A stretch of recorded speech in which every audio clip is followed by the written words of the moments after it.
Traveler, Paimon. It's been a while. As it happens, there is a letter here for you. One moment. Here. A letter? From who?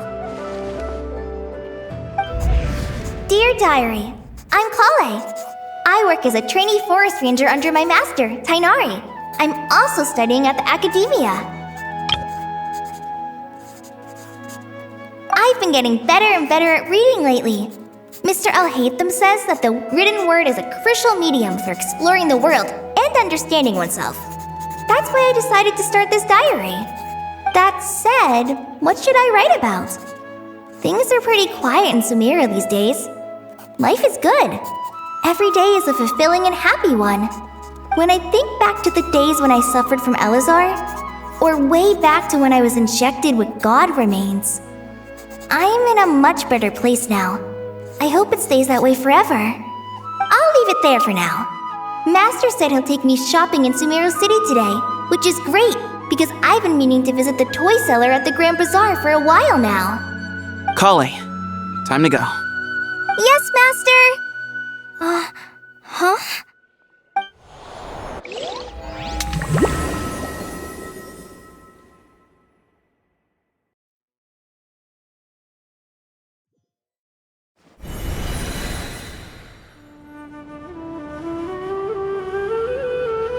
What's wrong, Kale? Is there something on my face?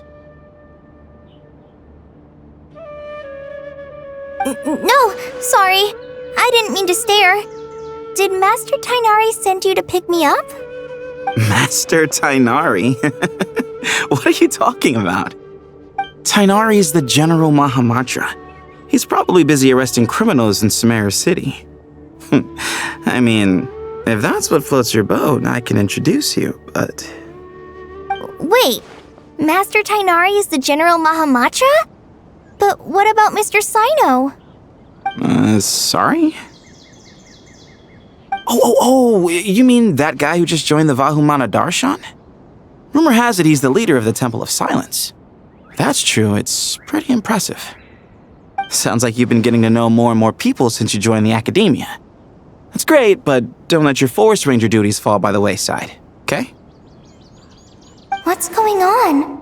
Sethos is acting like he's my master, and Master Tighnari has taken over Mr. Sino's job. Is this some kind of prank? If so, it's a weird choice of prank. But anyway, Sethos doesn't look like he's joking. What is this all about? Hey, you're zoning out again. I'm gonna buy some tools for the rangers. Why don't you stretch your legs a bit? It's been a while since you last visited the city, right? Wait! He's right. It has been a while since I last visited Sumero City. Was it always like this? I mean, it feels familiar, yet somehow... something seems different. Is this really Sumero City?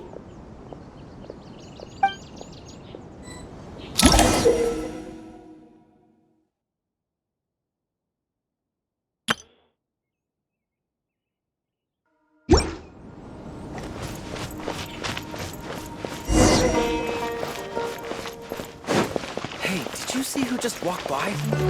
Would you like some fruit? It takes courage to maintain a peaceful money to life. buy that custom-made axe with.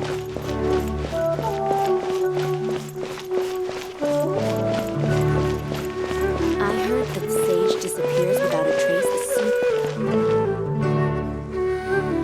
Lord Kabe Bay, did you get a chance to review this month's accounts? Any feedback? You mean the version you sent over a few days ago? Yeah, I took a look when I received it. I was thinking that maybe our profit margin is a little excessive. I visited some of our commercial partners last month. Their earnings are very slim. Are you suggesting that we give up some of our profits for them? Well, since we have more than we need, yes. Making money for its own sake is pointless. Don't worry, I've already planned for it and the numbers look fine. We can adjust the rates starting from next month. Also, about that designer you hired, I've had to revise his proposal 3 times now, but he just doesn't seem to... Let's cut our losses. Pay him his fee and send him on his way. I'd like you to get Layla on this instead. She was Cyrus's student, and she designed the Palace of Alcazarzare. Seems like a much safer choice. Who's sneaking around over there? Mr. Cave? Do you recognize this person, sir? Yes, it's all right. We've met. This is Kale, Sethos' trainee. He brought her along the last time I went for drinks with him. What brings you to the city, Kale? Is your master here too? No, this is all wrong! Why is Mr. Cave saying that too? Tainari is my master, not Sethos. This can't be real. I have to ask someone else. There's gotta be someone else out there who still remembers the truth. Hey, wait! Don't run off! How strange. What's gotten into her today? It's like everyone switched places. I guess I'll keep looking around.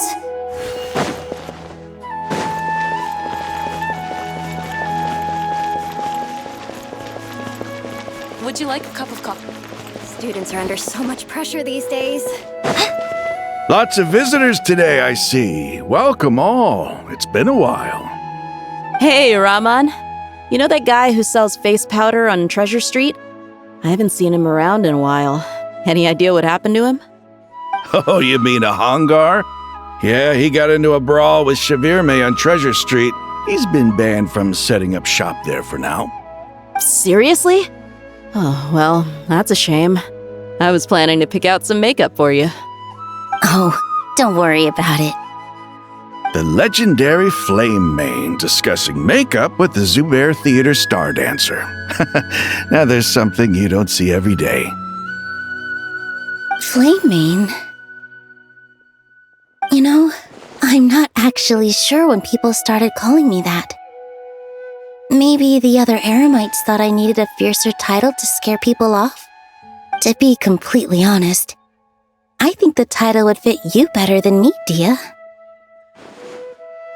You think?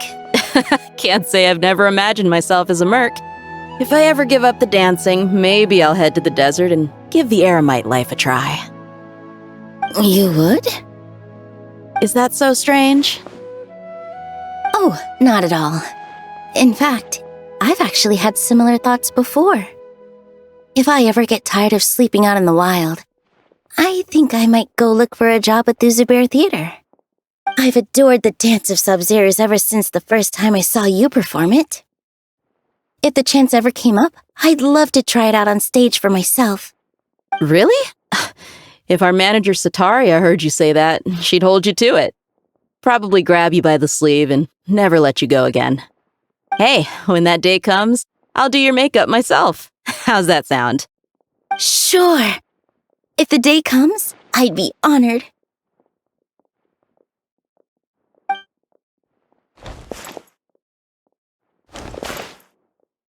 Everyone I know, everything I've ever known. Suddenly it's all a jumbled mess. The question is, who's right? Them or me? Oh, my head feels so heavy. I can't think straight. Hi, Mr. Sino. What are you thinking about? There's a chapter in King of Invocations where the spirit of someone who died long ago possesses a living man's body. To the outside world, it looks like he's developed a whole new personality. I was just thinking how terrifying that would be for his friends. Imagine waking up one day to find that a friend of yours has suddenly become a different person. Huh? So what got you thinking about that? I don't know, but something feels off. Everything looks fine on the surface, but can human perception really be trusted?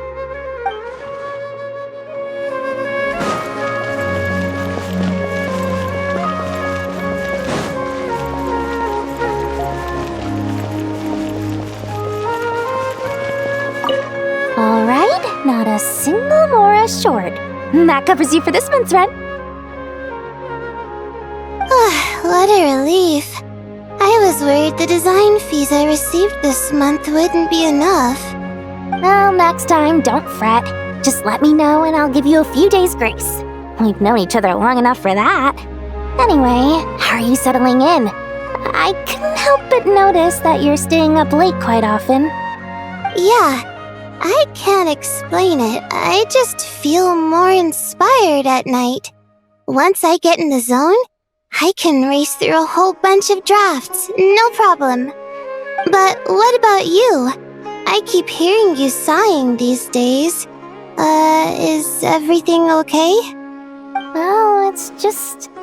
Don't you think this house is a little small? I guess I should be used to it after living here for so many years. But for some reason, I've been feeling claustrophobic recently. I want to move somewhere bigger. Once I've made enough Mora, I'm gonna buy a huge new house. As big as... at least as big as the Palace of Alcazarzaray. That sounds really expensive. True. I'll never be able to afford it on a scribe's salary alone. I need to find another way.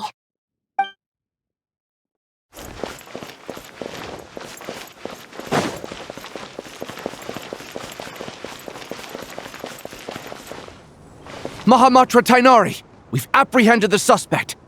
They say that the fool is prone to blind faith, but the wise man is not immune to it either. Suraj, do you have anything to say in your defense? Tainari, you were the one who turned the sages against me. Just a few words of caution from you was all it took to destroy my research. And now you're trying to stop me again? You should know that mechanical life is the future! We must cast aside our useless flesh and... That's enough. I'm not in the mood to listen to your lunacy. Anyone could tell you how amateur your work is. Karina, Ilias, put him somewhere safely out of the way. Yes, sir. Next on the agenda is... Master? What is it? Wait, did Professor Zahahati send you? She's been encouraging me to take on an apprentice. Might be getting a bit ahead of herself there, though. No, Master! It's me! Kale! Listen to me. Something really weird is going on in Sumero City. It's like everyone's identities have switched around. You're not the General Mahamatra. You're a Forest Watcher. Just yesterday, we agreed to come to Sumero City today to go shopping together and... All right, there's no rush. Let's back up a little. Your name is Kale, correct? Although this is our first meeting, you do seem strangely familiar somehow. Is there anything I can help you with? No.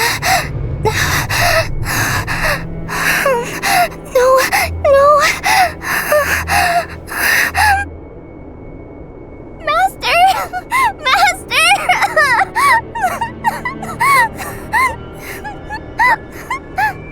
What is it?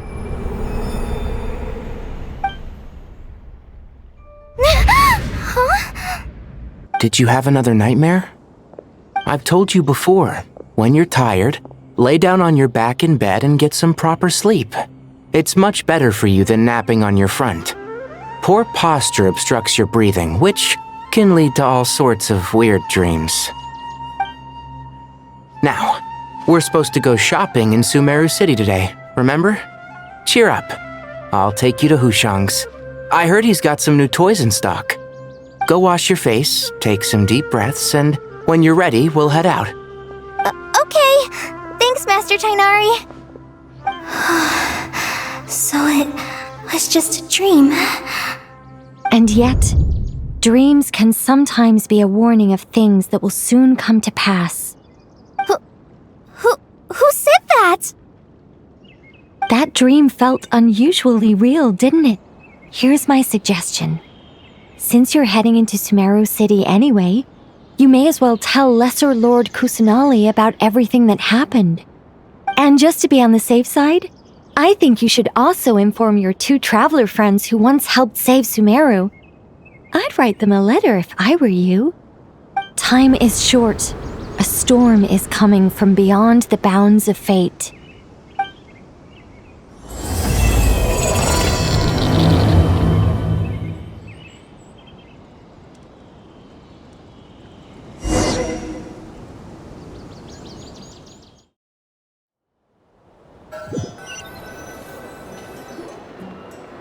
What a strange situation. No wonder Kali was in such a rush to write us a letter. Imagine waking up one day to find that everything around you has changed. You might not even recognize Paimon anymore. Oh, that's a scary thought. Let's get to Sumero and find out what the heck is going on.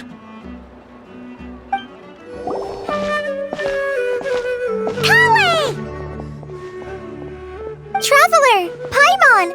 Thank goodness. I'm so glad you made it. Of course. We won't let anything happen to you, Kale. So, what's going on in Sumero City? Looks like lots of people are moving or something. Yeah, I was just gonna say. After I wrote my letter, Master and I went to Sumero City and told the Dendro Archon everything that I experienced, from start to finish. She was silent at first. It seemed like she was deep in thought. Then the next day, we got told that she was ordering everyone to leave Sumero City immediately and move to Caravan Rebot. The entire population of the city has to move? Not just Sumero City. The evacuation also includes Lokapala Jungle, Avidia Forest, Ashavan Realm, and Ardravi Valley. Basically, everyone living in the rainforest must temporarily relocate to Caravan Rebot. Holy smokes! It's crazy!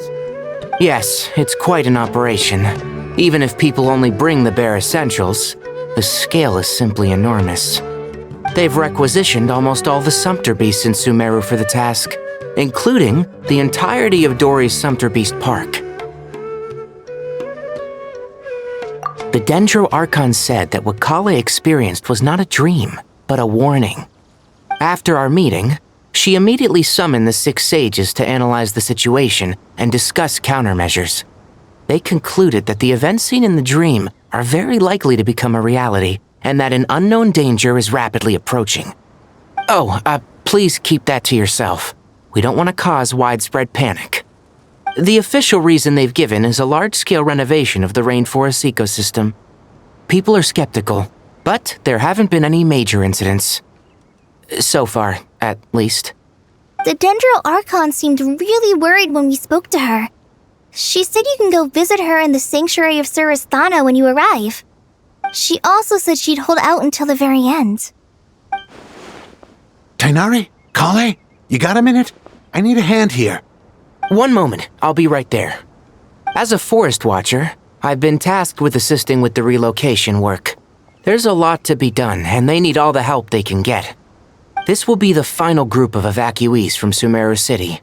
While they're away from home, they'll be heavily reliant on outside help. Thank you for coming in our time of need. As you can see, another crisis is upon us.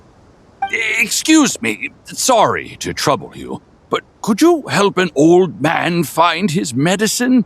It's buried somewhere in my luggage. Where's my mom? Where did she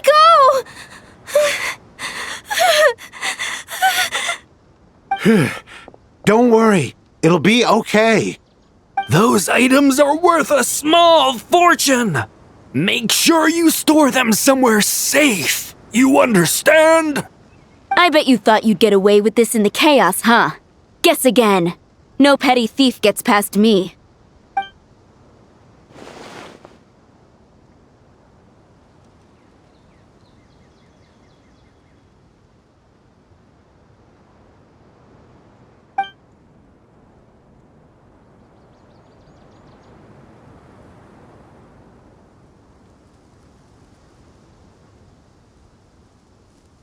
We should go help the evacuees. See you around. I'm so glad that you believed me and came all this way to help. It means a lot. Please stay safe. Don't worry. We may not know exactly what's going on yet, but as long as we stick together, we'll find a way through this. Goodbye! Look after yourselves! Will do. See ya!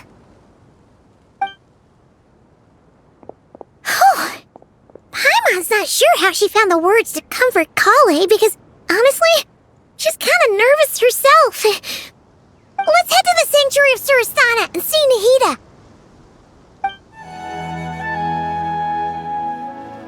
Who goes there? No unauthorized access to this place. By order of Mahamatra Sino. Are you blind?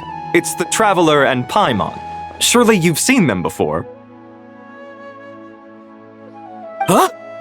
Oh, so it is. I'm sorry, I haven't been sleeping well lately. My nerves are a little frayed. The Dendro Archon is in a very vulnerable state at the moment. Mahamatra Sino is concerned that our enemies might choose this moment to strike, so he's ordered us to strengthen our defenses. Just seeing you two again already puts our minds at ease. Please, enter. I'm sure everyone's expecting you.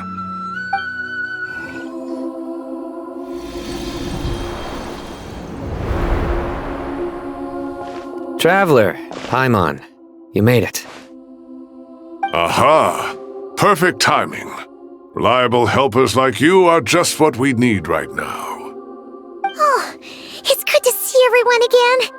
Kale gave us a rough idea of what's going on, but we still have a lot of questions. What kind of danger is Sumeru City in exactly? And how come everyone has to move to Caravan Rebat? At this stage, we can't be certain. We're investigating, but no definitive answers yet. I take it that Kale told you about her strange dream? Yeah. Apparently, everyone in Sumeru City was acting super weird. Even you guys. It was like you'd all switched places. That's right. Kale and Tainari reported the situation to the Dendro Archon. She believes that it wasn't merely a dream, and that whatever it was has something to do with Irminsul. It's a reasonable inference. Only through Irminsul can people's memory and cognition be so significantly modified in such a short time. We don't know why Kale would dream of these things, nor who was trying to warn her. The Dendro Archon decided to connect to Irminsul to investigate more thoroughly. Irminsul is connected directly to the ley lines. The tree serves as a central hub where the ley lines converge, and its core function is to record and store the world's knowledge and memories. But something has gone awry, severely compromising the performance of this core function. Information is bottlenecking inside Irminsul, hampering the ley line's flow. If this continues, new information will languish unrecorded, with existing records thrown into disarray. In short, the souls of the dead will be stranded, while the living have their sense of reality warped. In the long run, Kale's dream could well become a reality. And that's just the beginning. There's no telling what other nightmares could end up coming true.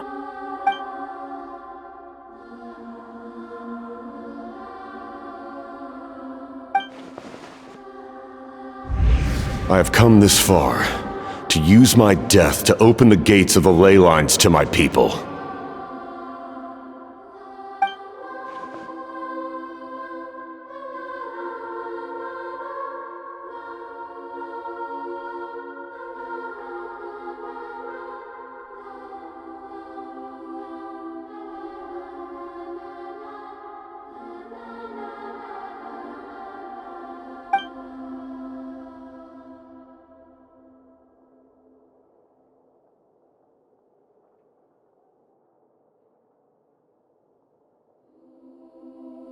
Faced with a growing backlog of information, the Dendro Archon decided to connect herself directly to Irminsul and take over the recording and processing function herself. But it is an almost impossible task. Individual brains aren't equipped to deal with the sheer volume of knowledge and memories involved. All that information flooding in at once would instantly fry any human mind. And for a god, even for a god, the suffering must be unimaginable. The Dendro Archon's power originates from Irminsul. Any issue with the tree itself takes a toll on her to begin with. On top of that, she's subjecting herself to the grueling task of processing all that data. It must be torture for her. And despite all of this, she is somehow finding the strength to investigate the Irminsul situation from within and send us her findings. I finished analyzing the latest data. Looks like our working theory was wrong. There's no signs of Irminsul having been attacked from the outside. So it's internal then? Some sort of disease, perhaps? No. I've spent half my life studying the ley lines. If Irminsul malfunctioned this easily, the world would have met its end long ago.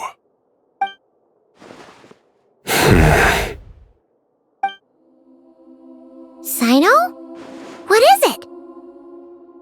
Not long ago, I got a tip from the Corps of 30 that a large number of unidentified merchant caravans had recently been spotted entering Sumero through Beta Harbor. At first, I suspected that they might have something to do with all this, so I sent some people to investigate. But if Irminsul wasn't attacked from the outside... Don't you think there are more important things to worry about right now than guessing who's behind all this? It's been over 12 hours with no new intel. If even the Keeper of Irminsul is this badly affected, you can imagine how bad things are in there.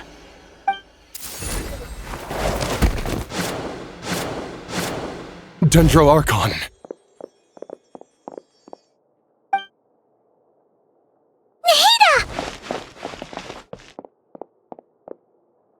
What's wrong?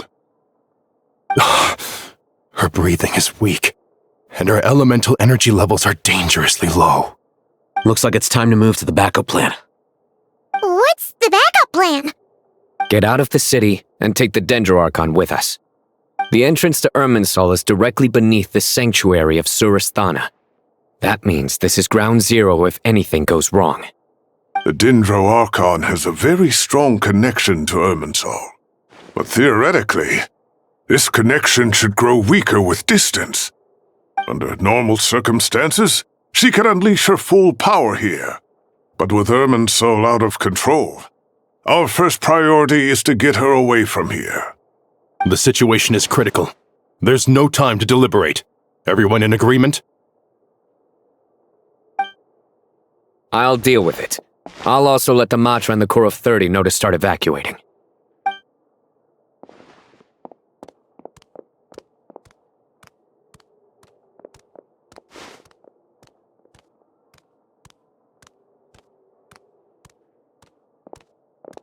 Let's go. No sense grieving when there's nothing more we can do. Agreed.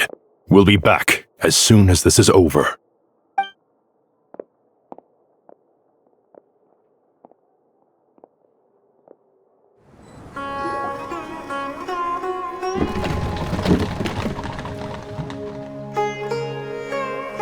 The last group of civilians has been safely evacuated. Dendro Archon's carriage will travel with them. Sino and Hat Guy will protect the convoy.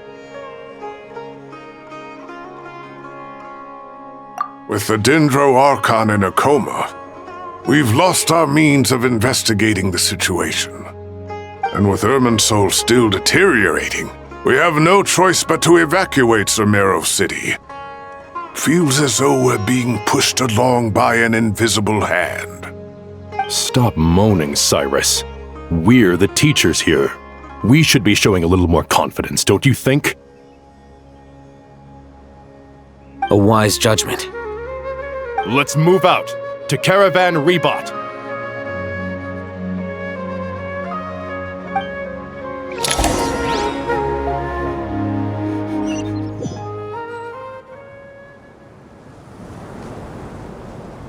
Sir, all units are in position. Good. Everything is going to plan. Interfering with Sumero City is a necessary step, so do not hesitate. The Irminsul situation will not harm you. We need to speed things up here, too. We don't want to keep our client waiting, do we? No, sir. You have my word. Everything will be completed on schedule.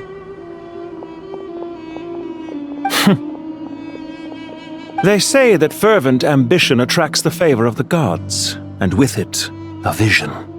But we appear to be the exception. So, is our ambition not strong enough? Or does it threaten the very foundations of this world?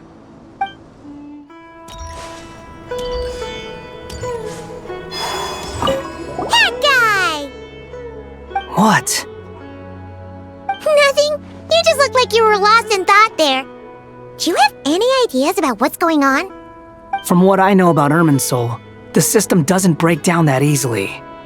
I don't have the faintest idea who could have done this. Actually, one name did cross my mind. But, he's already dead. So, can I assume that this period of time away won't count as part of the rental period? Maybe we should deduct it from next month's payment. Sure. Great! Wait, why are you suddenly being so reasonable? What's the catch? I'm always reasonable with rental payments. Like the time I refused to let you use that wine you brought home as collateral. That was a perfectly fair request, and you know it! Everyone runs low on funds now and then, don't they? And that bottle of wine wasn't cheap. You ought to be thanking me.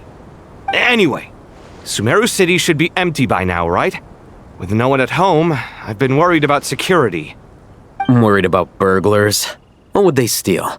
That new scroll you bought? Ah! I'd almost forgotten about that. Oh, I only went and hung it up in the most conspicuous spot in the house. If anyone breaks in, it'll be the first thing they see. Well, no one but you gave it a second look while it was on display in the shop. I doubt anyone would go out of their way to steal it. You say that, but what if there's a thief out there who shares my aesthetic tastes?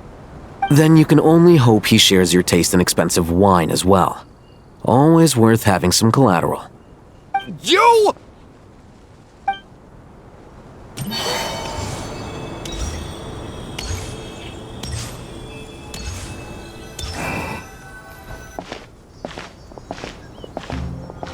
How is the Dendro-Archon? Her breathing is steady.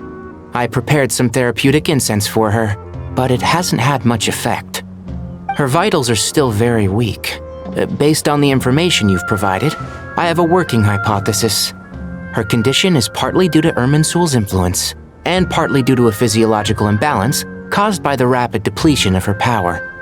Elemental energy usually flows through the body at a relatively constant rate.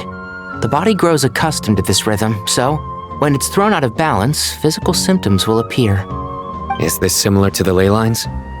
Overloading and withering both directly affect their vitality, potentially causing irreversible damage. Correct. From a biological perspective, if you overexert yourself, you pay the price with your life. The Dendro-Archon is not only drained of power, but her life force is at a critically low level. Is there any way to restore her health? I know the ley lines have strong self-healing abilities. As long as any blockages or pollutions are dealt with, they can quickly regain their vitality. But what about people? Well, gods. What's their capacity for self-healing? Before we think about that, there's a bigger predicament to resolve. Restoring the Dendro-Archon's power requires us to heal Irminsul first. But that will be extremely difficult without the Dendro-Archon's power. Paimon's already getting lost here.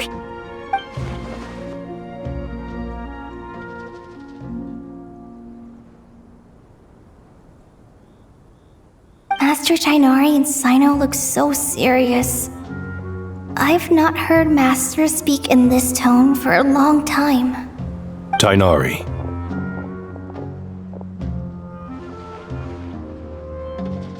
Master Nephis, sages.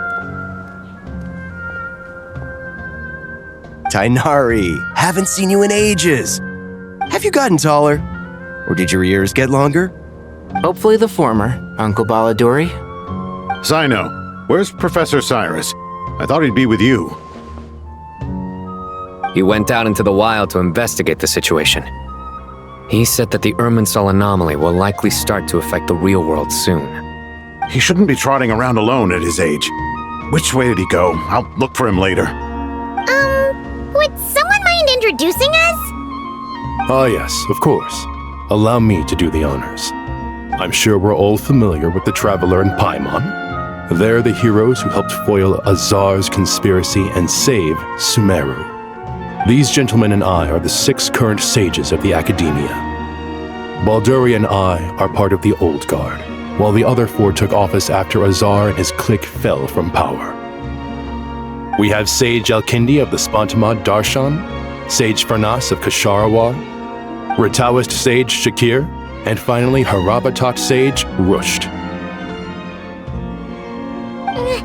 Nice to meet you all! I've heard much about you. Delighted to finally meet you in person. You're younger than I imagined for someone with the power to stand up to fate itself. Thank you for lending your aid to Sumeru once more. Once we're on the other side of this, could we get a photo together? My daughter has a friend named Isak. He's always talking about you two. Of course! No true hero would deny a child their wish. Back to business. So with the Dendro Archon currently in a coma, the people have taken temporary refuge at Caravan Rebat, but they cannot stay here forever. We need to come up with a plan as soon as possible. Fernas, any thoughts? Well, firstly, having reviewed the data, I'm inclined to agree with your assessment. This doesn't look like an attack on Irminsul from the outside. Rather, it resembles a malfunctioning machine. Calculations going haywire and sparks flying. That being said, before we consider how to fix it, we need to understand precisely what has gone wrong. Furthermore, we somehow need to ascertain this without relying on the Dendro Archon's power. We have no direct access to Irminsul. However, we might be able to gather the information we need from the ley lines. Study the branches to learn about the trunk, in other words. Wait, is that what Cyrus is up to? No wonder he ran off to research in the wild. Karsa's always one step ahead of me, isn't he? I heard that while in the sanctuary of Surastana, the Dendro Archon had to serve as the central information hub herself. This is a clear sign the situation within Irminsul might be far worse than we can imagine. Irminsul is vital not just to the safety of Sumeru, but to all of Teyvat. We must be the ones to bear responsibility for this world. To be on the safe side, I think we need to consider some backup plans. Are you saying we should consider a scenario in which Irminsul is completely destroyed? I'm merely pointing out that the possibility exists. You have a valid point. But until worst comes to worst, I believe we should focus our efforts on resolving the Irminsul anomaly and helping it recover. Kale, I understand that you were the first to foresee this crisis. If it's all right, I'd like to talk with you about it in more detail. Of course, but even I don't know how I came to have that dream. If there are no signs of external damage, could it be a stress fracture? Metals tend to suffer from this issue with long-term use, and Irminsul has existed for centuries, after all. It's possible, but surely a stress fracture would be more likely to cause a complete shutdown rather than chaos. Sages, General Mahamatra, sorry to interrupt, but something has come up. What happened? Some citizens didn't believe that Sumeru City was really in any danger. They slipped away and hid during the relocation, intending to return home. How many people are we talking? About a dozen. Sakura found them while on patrol, but they appeared to be suffering from psychosis. For whatever reason, they were trying to kill each other. By the time we arrived, there were only 2 survivors. One was unconscious from their injuries. The other tried to attack us, but was subdued. Where did this happen? Near Yasna Monument. That's not far from Caravan Rebat. Master. I know. The Irminsul anomaly is beginning to have effects in the world. I didn't expect it to spread to Yasna Monument so soon. It almost feels like we're being chased relentlessly, with no time to catch our breath. Sir Cyrus said the same thing. He sent me back to report in, while he continues investigating. I'll go join him.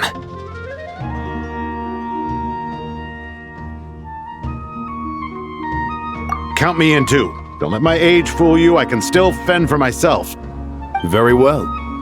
Meanwhile, the rest of us will continue discussing our next steps. Get back soon. Take care of yourselves. It's getting dangerous out there.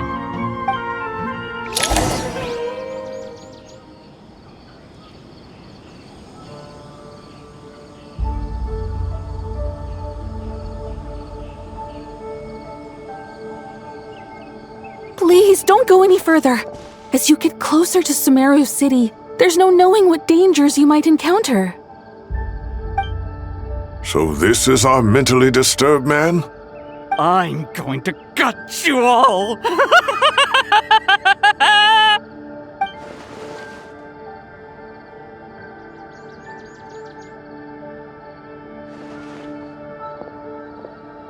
Cyrus, you didn't even bring a single guard? Do you think you're some sort of warrior? It's fine. Come here and look at this. Oh! It's... That's right. Flowers that bloom from openings in the ley lines, indicating some sort of anomaly. I don't believe I've ever seen a color like this before. Did you discover it nearby? Not just here. Way over there, too. They're everywhere. There's even more in that direction. How did you ascertain the situation further ahead? Didn't you just say that we can't go beyond this point? Yes.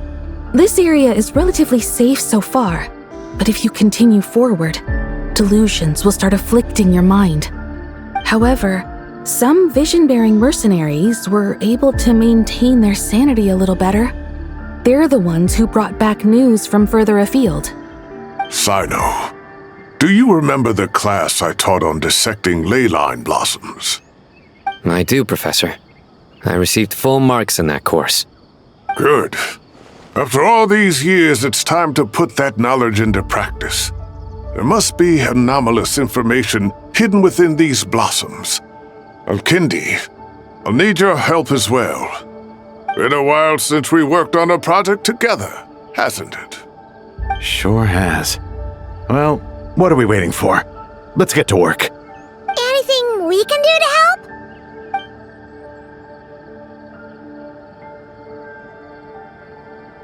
Will you need my help?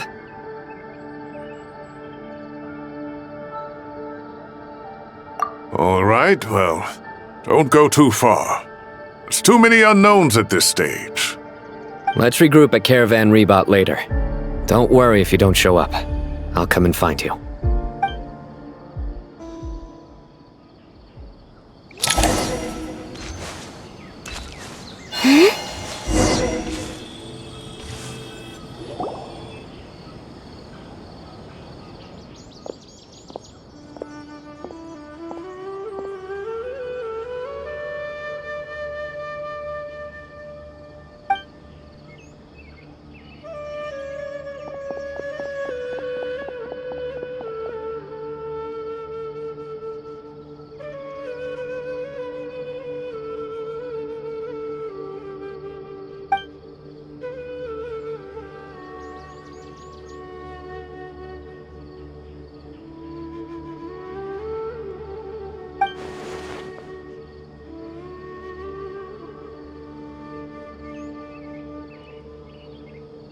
That should be the heart of Oasis. All we need to do is light it with the fire seed, and it'll restore a pep with elemental power. The damage it suffered internally will also slowly begin to heal.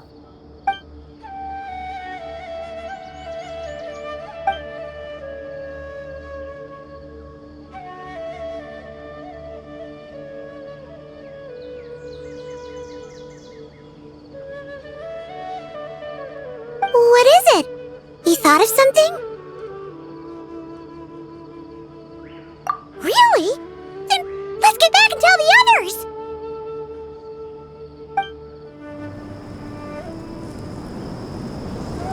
Whew. Glad to see you've returned safe and sound. Any longer and we would have gone out looking for you. Well, this is a nice surprise. Paimon sure feels better with everyone we know here. We've made some progress, so let's start by giving you and Paimon a quick update. By dissecting the ley line's blossoms, we've been able to deduce that although Irminsul is experiencing an anomaly, it has not completely rejected access from the outside. The Dendro Archon has the power to connect to Irminsul, but there's also another way. I assume you recall the devices everyone was wearing when you first arrived in Sumeru? Devices? Oh, wait. You mean... The Akasha terminals? That's right. Of course! It's been so long, Paimon almost forgot all about the Akasha. Wasn't it shut down, though? Yes, but although the system isn't currently operational, the technological infrastructure is all still there. And it turns out that a certain someone gets so bored at work that he's actually read through every single one of the instruction manuals. No prizes for guessing who that was. If praising others is that embarrassing for you, you can simply spare yourself the ordeal. As much as it pains me to say anything nice about him, there's no denying his intelligence. He rarely forgets anything he's read. The Akasha is exactly what Sumeru needs at this moment. Between us, we should have all the knowledge and expertise we need to get it up and running again. But if I recall correctly, doesn't the Akasha need a gnosis to function? That's exactly right. The Akasha relies on the gnosis as a power source, and in its absence, we'll need to find an alternative. To tackle this problem, it looks like we'll be relocating once again. Namely, to the Temple of Silence. Ring any bells? It's the only major institution in Sumeru dedicated to preserving the knowledge of King Deshret's civilization. You might find the answers you're looking for hiding there. I agree. There's a good chance. Master Nephis and the other sages have discussed it. As the chaos from Irminsul continues to spread, Caravan Rebot won't be a safe haven for much longer. We have to move into the desert next. The scholars and sages will head to the Temple of Silence, while the civilian population seeks refuge in Aaru village. The Eremites will keep everyone safe during the journey, and Candace will be there to receive us at the village. This leaves us just one thing to worry about. That Dendro Archon. She's very weak. We can't afford to wait until Irminsul is fixed. There has to be another way to help her. Huh, wow. Luckily, the Traveler had a eureka moment while we were out investigating. Really? Wow, nice one, Traveler. Let's hear it. What say our Amorta experts? Theoretically, it's feasible. From what you're saying, although elemental life and elemental energy have their differences, the Dendro Archon has explicitly stated that she can imitate the power of the former. In which case, as long as a Pep is willing, she should be able to convert her own power into a form that the Archon can use. It wouldn't be difficult for her at all. The only problem is convincing her to help. Yeah! Even though she wasn't exactly friendly the last time we met, she didn't refuse to talk with us. When she realizes the danger that Nahida is in, surely she won't turn a blind eye to it. Well, hopefully not. Either way, we're not exactly spoiled for choice here. Hey, it's better than having no options at all. I agree. Without Irminsul's aid, the legendary Dendro Dragon Apep may well be the only living thing in Sumeru who can help our Archon recover her power. There's no time to lose. I'll bring this proposal to Master right away. If he and the other sages agree, we'll split into 3 teams. The academics will go to the Temple of Silence to look for a solution to the Akasha problem. The Eremites will escort the civilians safely to Aaru village, and the Traveler and Paimon will take the Dendro Archon to see Apep. There's still a long road ahead, and no knowing if we'll make it. But at least we have a direction now. I'll take it over floundering around in confusion. If there are no objections, then let's proceed. But before we adjourn, I would like to leave you all with some parting words. No matter the distance between us, there will always be an invisible force tying us together. May the bonds forged in the past shine bright like stars and open a new path before our feet. Huh. Is that from King of Invocations? No. This one's from King of Invocations, the sequel. What's the difference? The sequel's much cooler. Couldn't agree more. Well, it was very apropos. Once this is all over, I'll give everyone a copy of King of Invocations and the sequel to show my gratitude. Come on, let's get moving.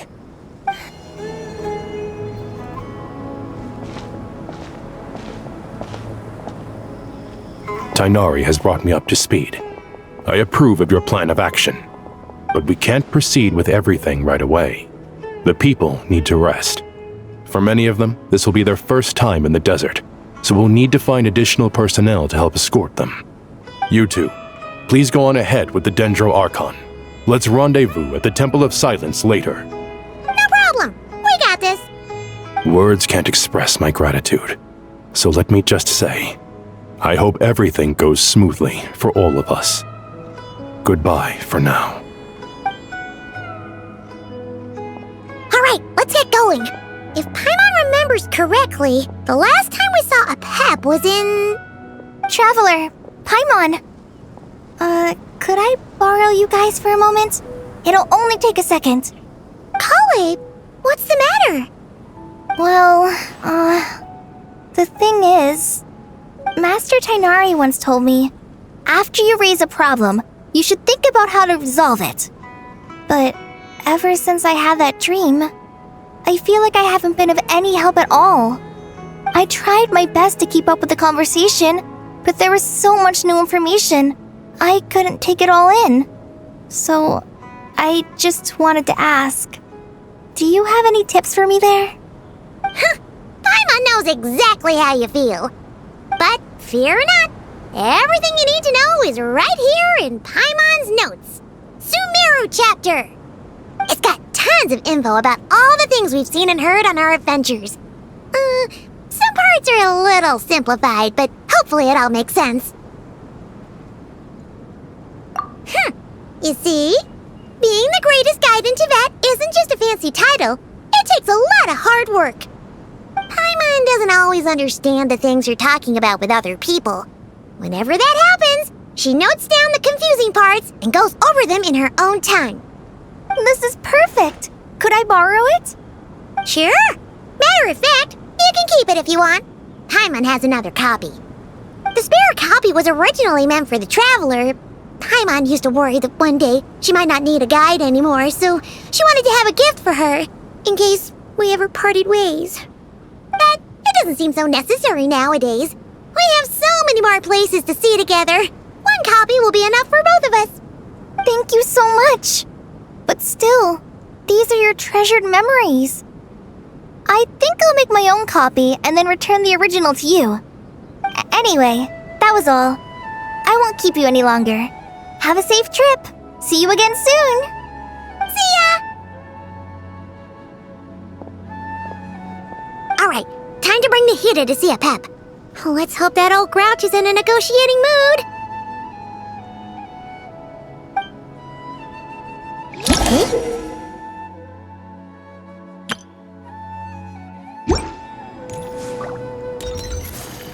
Actually, never mind.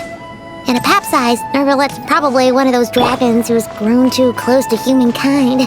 They might end up fighting for all we know.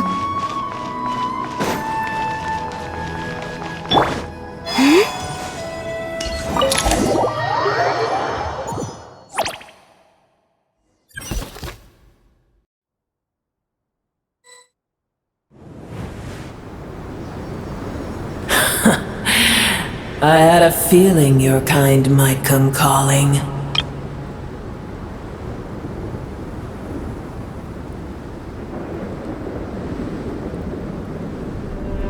The ley lines are in disarray. Something has gone wrong with Irminsul, yes. Even from a great distance away, I can sense that Sumero is headed for destruction. You who took our home from us, prepare to watch as your own world is plunged into oblivion. Oh, how the cycle of history comes to a poetic conclusion. This isn't a joke, Pep! Nahid is in grave danger! Can you please help her? Is she now? Then do explain. For what reason should I lend Booer my assistance? The age of the dragons ended long ago, and the world that replaced it is under the dominion of the heavenly principles. In choosing not to side with your enemies when the heavenly principles' rules began to relax, I have been merciful enough.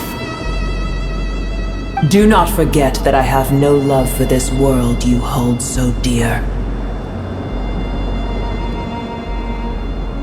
Pep, if you truly despise gods and humans so much, well, after the great humiliation of being helped by a god in the past, shouldn't you be jumping at this chance to balance the scales? Now that is a compelling reason. When El Ahmar plotted against me and I was tortured by forbidden knowledge, it was Booer who saved me from agony. And though I regard with shame the pity of my enemies, to receive aid without repaying it would likewise tarnish a dragon's dignity. Oh, tiny Booer, puny humans. Just this once I shall deign to show you the true power of dragonkind. Whoa! It's happening again! We're gonna get sucked in!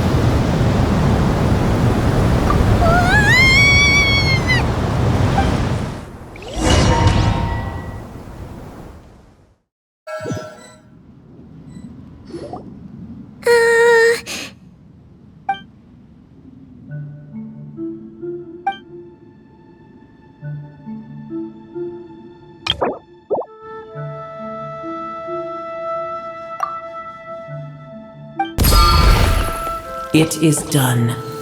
The heart of Oasis is supplying her with life force as we speak. It shall not be long before she recovers. But I should warn you, Booer's existence is closely intertwined with Irminsul. Unless the issues plaguing it are resolved, she will never completely recover her former strength. Thank you! Spare me your words of gratitude.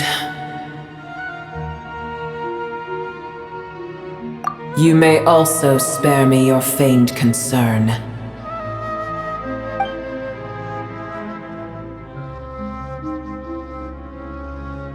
A dragon's sovereign's power is far greater than you can imagine.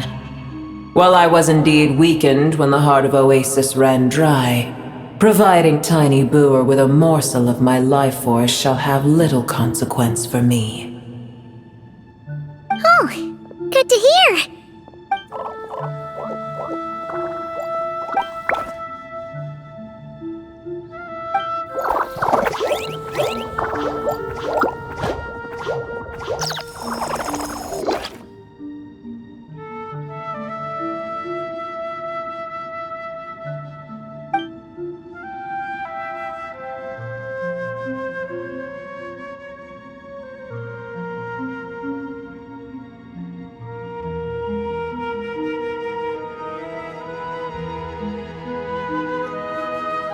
Ever held in high favor, I see.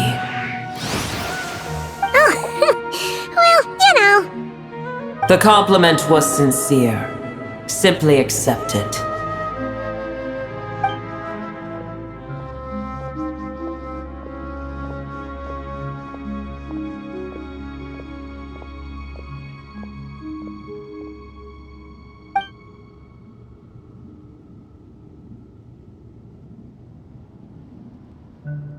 I did once. That tree was not planted by the heavenly principles. Irminsul existed before they ever arrived in Tevat. What? There was a time when it belonged to Tevat, to dragonkind. Its appearance and function then differed greatly from today. The ley lines flowed with an abundance of a familiar, primitive form of elemental energy. You may know it as the power of the Light Realm. The heavenly principles usurped and refashioned Irminsul, made it serve humanity, and used it to anchor the fate of the world. Yet in the end, humanity has failed to protect it. Heavenly principles, God of gods. It makes me sick. The enmity between your kind and mine can never be bridged. As things stand today, holding a grudge against you would serve no purpose. But there will come a day when we reclaim this world for ourselves. The opportunity will arise no matter how long we must wait. I can already sense that far away from here, the Hydro Dragon has wrested his authority from the hands of the usurpers. Though we have yet to meet, I know that we are both preparing for our revenge day and night. Uh-huh.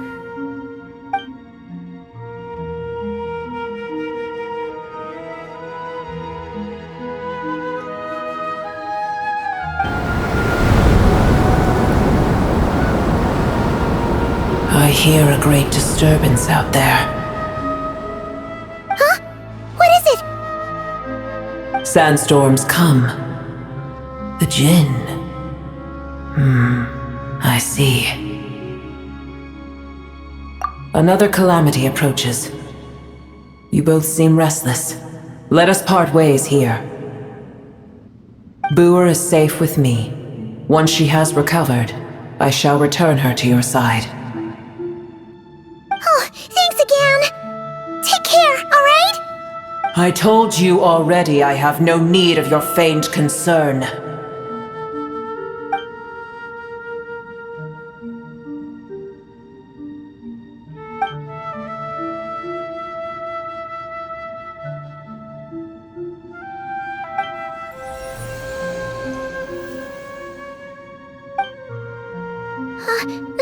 Nahida? You're awake! Are you okay? Cease your interrogation. Yes, she awoke for a brief moment, but she has now lost consciousness again. Take it. We shall talk more at another time.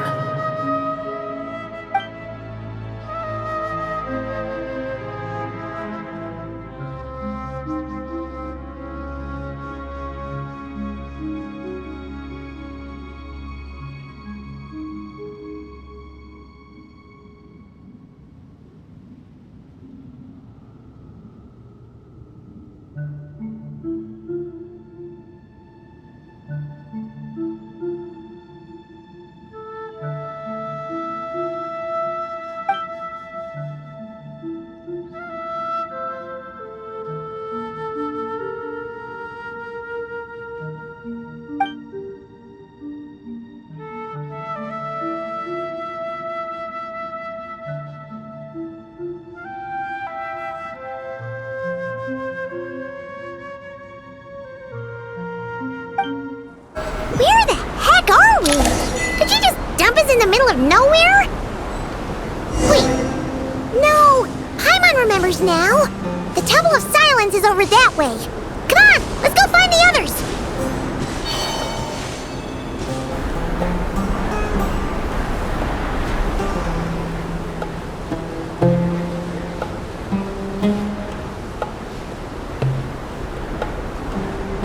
There's no need for everyone to stay here. I'll protect the sages. The rest of you, return to Aaru village. Yes, Mahamatra Sino.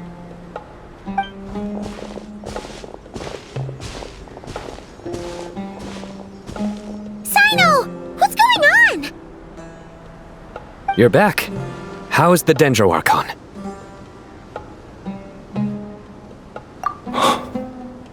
What a relief.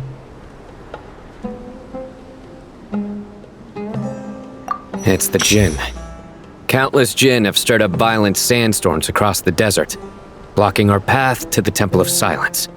Tainari and Kale have returned to Aaru village to help. The Jinn are being highly aggressive, so both the village and the merchant caravans require protection.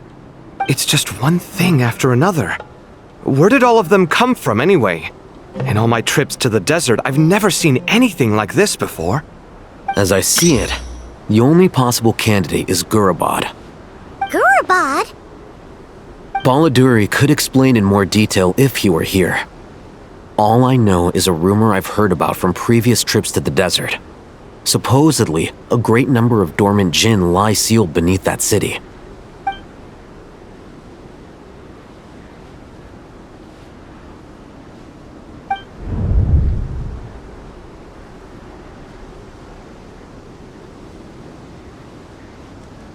Gürabada is, for me, a fated land. I must therefore return back to this city, where my destiny awaits me still. My master, I am sorry that I couldn't stay by your side for long, and that I could not have more time to get familiar with you. Lilapar.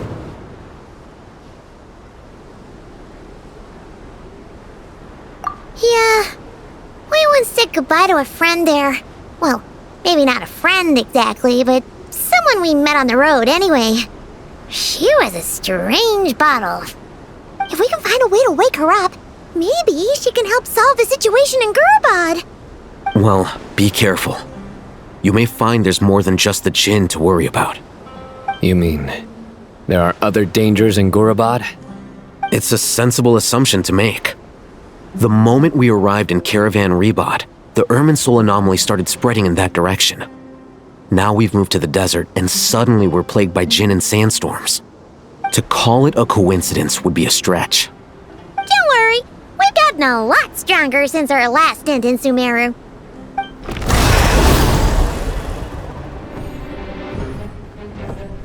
Ah!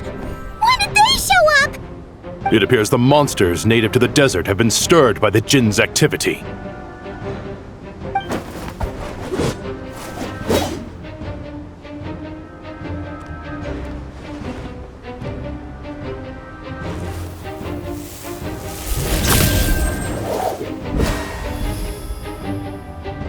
You should get going. We'll take care of things here.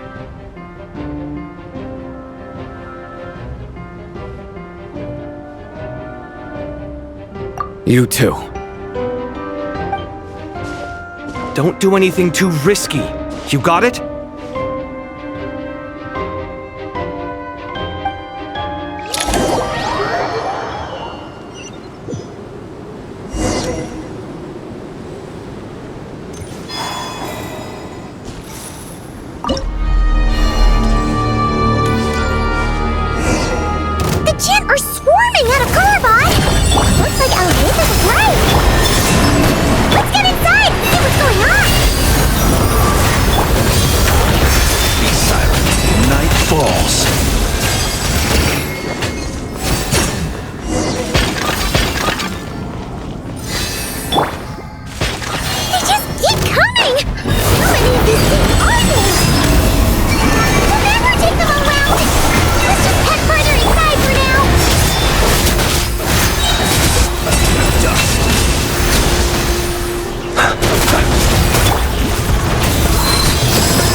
All units at the ready. The Patui?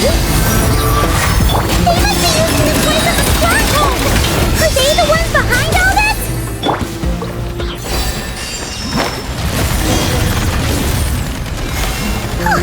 Fighting Jin with one hand and Patui with the other?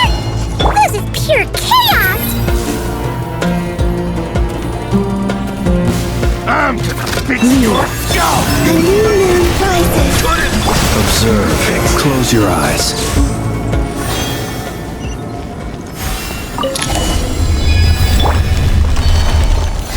Do you see that strange machine? has a sneaking suspicion that that's the thing wrecking Gürabada and setting all those dangerous Jinn free! The target has reached the core zone! Requesting backup! Repeat, requesting backup!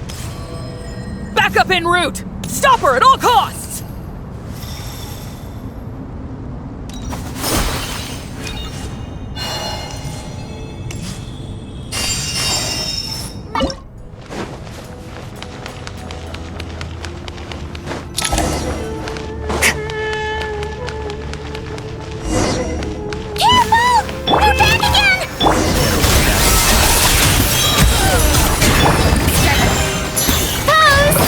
Let the world come alive! Into the void! Surge! Nice one, Traveler! Let's keep going! Off to the freezer! Shower me with the... Stickless! Power!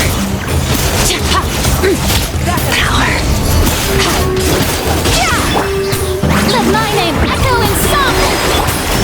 A burst of flavor! Annihilate!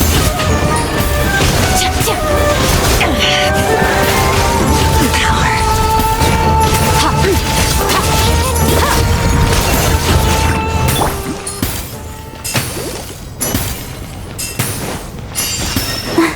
I'll protect us.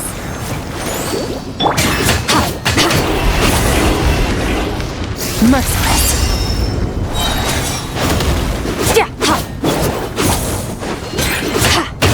This hunk of junk's gone kaput. Now we can finally... It seems my subordinates failed to stop you in your tracks. Apologies, sir. There is no need to apologize. You did well to hold your ground against such a powerful adversary for as long as you did. I must commend your courage and perseverance. So, you're in charge here, huh? First the problems with Irminsul, now this mess in Gürabada? Are you the ones responsible for all this? I'm afraid I cannot answer that. I assume you aren't naive enough to expect answers from an enemy. Oh, this guy is so snooty! However you want to spin it, you're clearly involved in this somehow. So you can either start talking, or we'll have to make you talk. Let's get him! Traveler, what's wrong?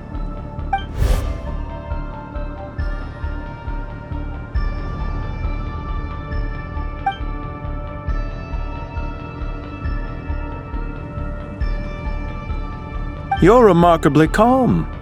Some would act more rashly upon finding the ringleader all alone. But you keep your cool. Even as your enemy, I must applaud you. Did you show yourself just to say that? Is this you trying to take back control of the conversation? Unfortunately, I really don't have anything to say to you. I am here merely to indulge my own curiosity. Your names are well known among the Fatui. Naturally, I wanted to observe you up close while I had the chance. Hey! Don't treat us like we're some kind of exotic animals in a zoo! Oh, I wouldn't dream of it. You seem rather predisposed to misunderstand me. I'm quite aware that you are both heroes of great renown. You have resolved crises in many nations and won countless allies along the way. I've been following your adventures with great admiration. My only regret is that the trajectory of your journey conflicts with our goals. What do you mean, admiration? Sorry, but that sounds pretty weird coming from you. I don't see why. We may happen to occupy opposing sides, but there is no cause for deep-seated enmity between us. To respect one's enemy is to respect oneself. Well, now that you're observing us up close, what do you see? I've observed as keenly as I can. Yet, while I endeavor to understand, your true strength remains a mystery to me. Violence is not my area of expertise either, so, you see, I would much rather converse with you like this than determine a victor with the edge of a blade. Besides, I've heard that even 3 moons in the sky fail to eclipse your brilliance. I know better than to bite off more than I can chew. 3 moons? So, you have a connection with the Harbinger, the Doctor. Well deduced. Our commander, Dottore, died in Nodcry, but there are things that do not end with his departure. We must... Look at me. I almost divulged more than I should have. What are you after? Revenge for Dottore? Or are you plotting something else? I've said quite enough, I believe. There's no point in continuing this conversation, except to say, I've noticed that you seem to know your way around here quite well. A repeated visitor to Gürabada, are we? Ugh! I'll take that as a yes. Then I'm sure you'll have heard the story of this place. The mother of the Jinn, Lilupar, and the tragic tale of her vengeance that spanned 3 generations. It was right here that Lilupar once helped the wise to ascend to the throne. But from that moment on, every king who sat upon it was corrupted by power. These degenerate rulers lost control over their nation, and with it, the right to occupy that exalted seat. What are you trying to say? I once admired you for your adventures. That is the earnest truth. But it appears to me that your journey serves ultimately to uphold the rules of this world. Are these rules truly just? Does the heavenly principles rule with wisdom or folly? And how can we be sure that the 7 who wield authority over the world will not be corrupted? Do you seriously think you're gonna convince us of anything? Convince you? I'm sure my commander already tried that. Why would I waste my breath doing the same? If a few words from a stranger were enough to make someone completely change their stance, it would only prove that they never had a firm will to begin with. I am merely stating my position, so that we might understand each other better. One's enemy in the present may not necessarily be an enemy for life. As for what game I'm playing here, I'm simply buying some time. But now I must bid you farewell. It was a wise decision not to attack me immediately. Since you did not fall for my ambush, I will now have to ask those in hiding to reveal themselves. Leave this to us, sir. Very well. I trust you to do what is necessary. Stall her while I execute the next step of the plan. Sumero City, Irminsul. Hey! Stop right there! Don't you dare leave without explaining yourself! All units, stop them! Protect the commander! Did you hear that? He mentioned Sumero City and Irminsul! He definitely knows something! We can't let him get away! Get rid of these pesky soldiers, quick! Rear guard to the front! Don't let them through! Get that thing in position! Hold on! Just a little longer! Goose on the loose! Off to the... Strike a pose! Time to shine! We finally beat them! And this curious guy can't have gotten far! Let's catch up with him!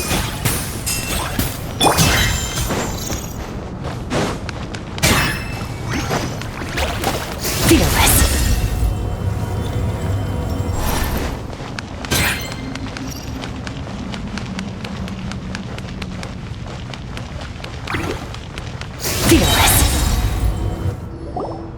Found him! Over here! You're very persistent. Hey, you! Stop running and explain yourself! What are you trying to...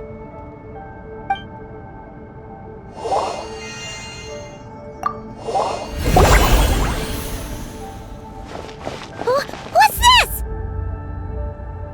Relax. A small trap like this won't be enough to hold you. The sandstorms from Gürabada will die down soon enough, but this small window of time was all we needed to launch the next phase of our plan. Don't be discouraged. I knew that someone would come here eventually, so I planned ahead. Where to chat with you, which door to exit from, even which mechanism to wait by for you. I thought through every detail. You, meanwhile, know nothing of who I am. So far, you've only heard my voice, and for all you know, it may not even be real. But not to worry. This is only our first meeting. It shan't be our last. Just answer me one last question. Why do you continue to follow Dottore? He has conducted countless cruel experiments, even on his subordinates. Follow isn't quite the right word. Let's just say even those you see as villains have their friends, even if they aren't the most sincere of friendships. When any set of rules is established, there will be those who benefit and those who lose out. People will do anything to justify what they have gained or escape from the hardship imposed upon them. Neither he nor I are tolerated by the rules of this world. We were both searching for a new order. Our ideas of the final form that should take may have differed, but our journeys took a shared path. Goodbye, Traveler and Paimon. I wish you a timely escape, albeit not too soon. I will need a little more time to prepare, after all.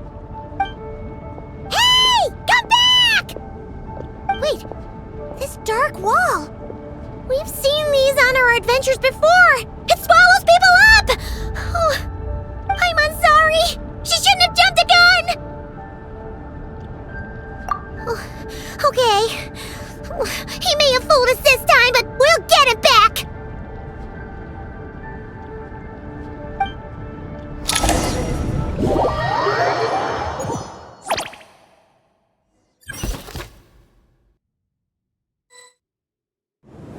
Sino and his team are guarding the north. We'll take this side. There's so many Jinn! We can't let them get into Aaru village! Don't fret.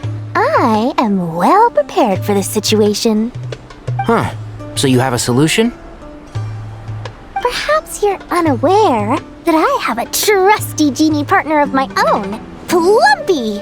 If I send her to negotiate with the others, this whole thing will be resolved before you can say Mora. Off you go, Plumpy!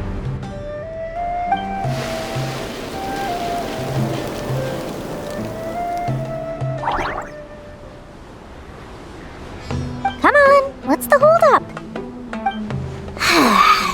5,000 Mora. 20,000 Mora.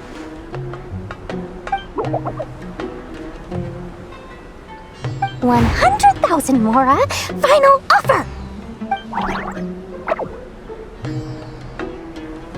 Ah, so she's a hired partner.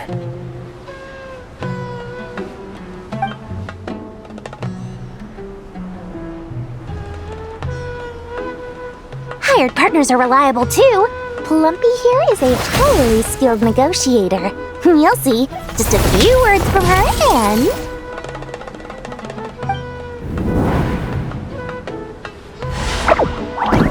Plumpy! Don't you Jinn have any respect for the rules? This was supposed to be a negotiation! How dare you treat my messenger like this? You wanna play rough? You can play at that game!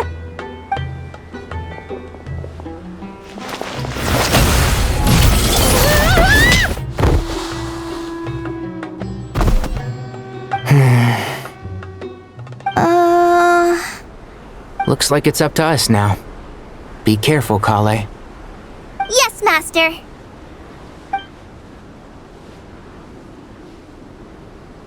What happened? How did I pass out? Never mind, Plumpy. It's time for revenge. You know, this reminds me of when you first arrived in Avidia Forest. You were trying to help a child retrieve a lost toy when you stumbled upon Spino Crocodile territory by mistake. Dust to us. Yeah, I remember. Our first time playing side by side. Fighting side by side? I seem to recall swooping in to rescue you with a team of forest rangers. Please stop.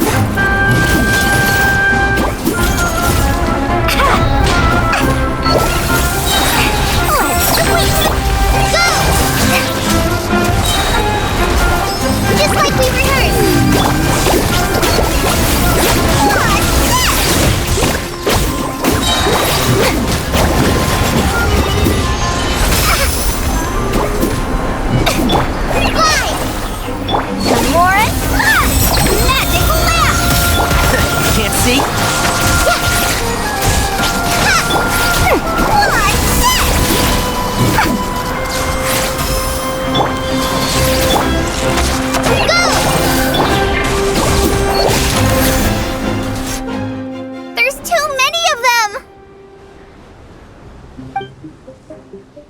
can't believe I used 12 rare items in one battle.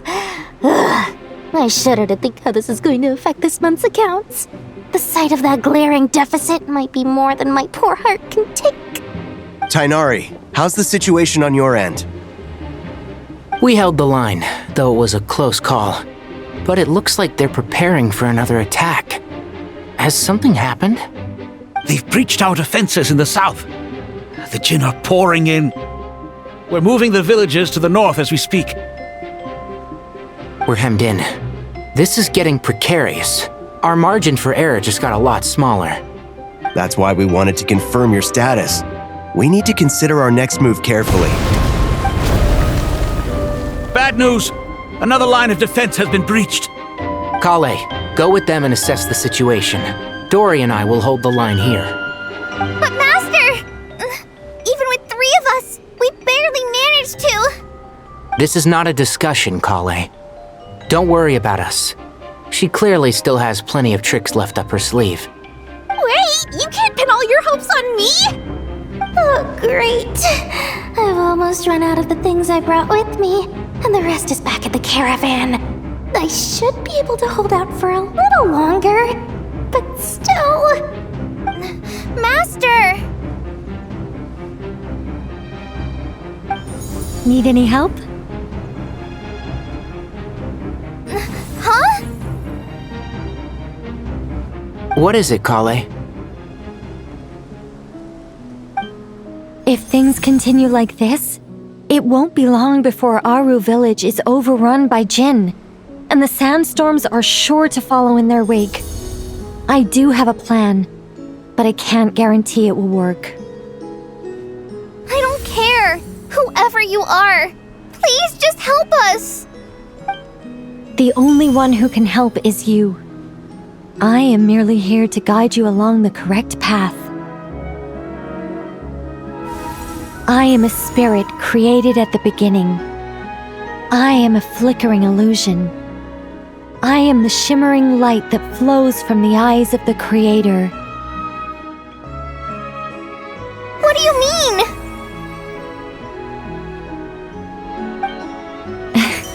It doesn't matter.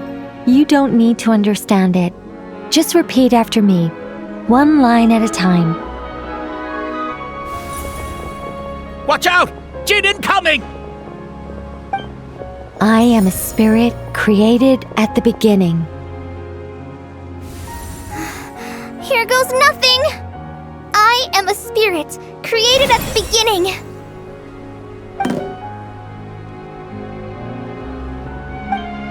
I am a flickering illusion. I am a flickering illusion. What's wrong, Plumpy? I've never seen you so agitated before. But how do you... Do you know what Kale is reciting? I am the shimmering light that flows from the eyes of the Creator.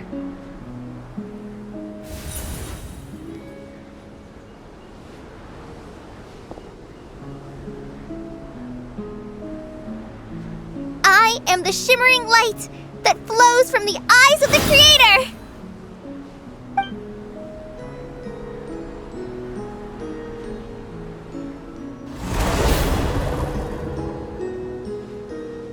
It's a song composed by the goddess of flowers, but very few records of it remain, even in historical texts. All we have is a few fragments. Is Kale an avid historian? Not to my knowledge. The Jinn have actually quieted down. Although... No, it's more than that. It looks like they're showing... submission. Clearly the songs left by the goddess of flowers have a soothing effect on them. At the very least, they're much calmer now. Really? Let me try. I am a spirit created at the beginning.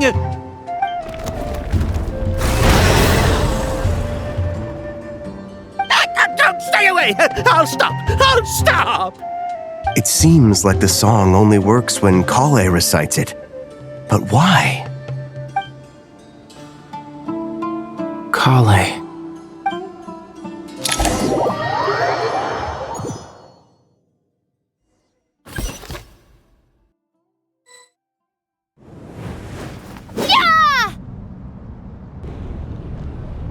Any luck?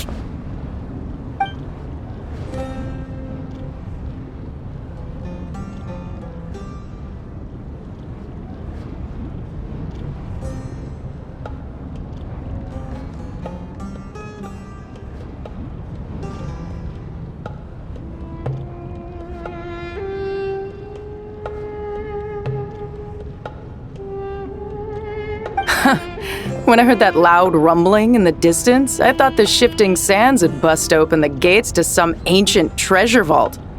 Turns out it was just you guys. Huh? Wait, that sounds like... It's been a long while. Did you miss me? Jet! Ben! Let's save the catching up for later. First, I gotta get you guys out of there. This should be the right mechanism. Ben, can you handle it?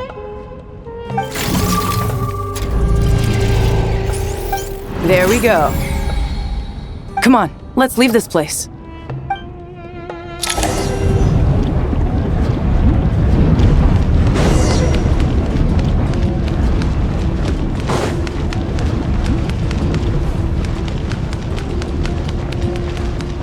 Fearless.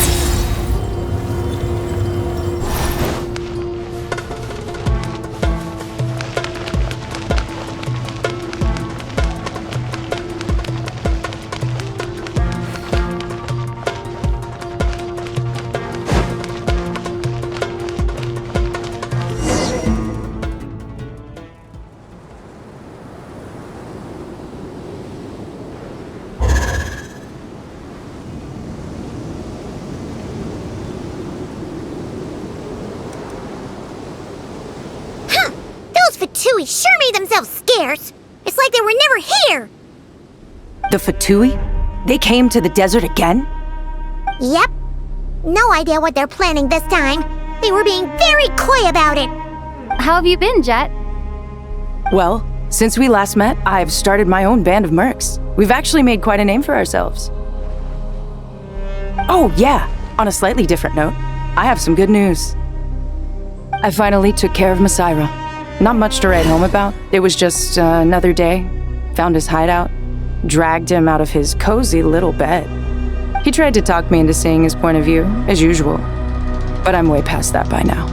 There was nothing he could say to save his life. What about you guys? Bet you'd forgotten all about me and Ben, huh? Of course not! We're super duper best friends! Wow. Sounds like I should make time to visit some other nations too. Anyway, what brings you to Gürabada? Oh, right. I almost forgot. We're here to look for Lilupar. That bottle? Seriously? Yeah! We need her power to calm the Jinn and stop the sandstorms. Here's hoping we actually manage to find her, after all the trouble we've been through. Surely with everything's been going on in Gürabada, she must have woken up, right? Only one way to find out.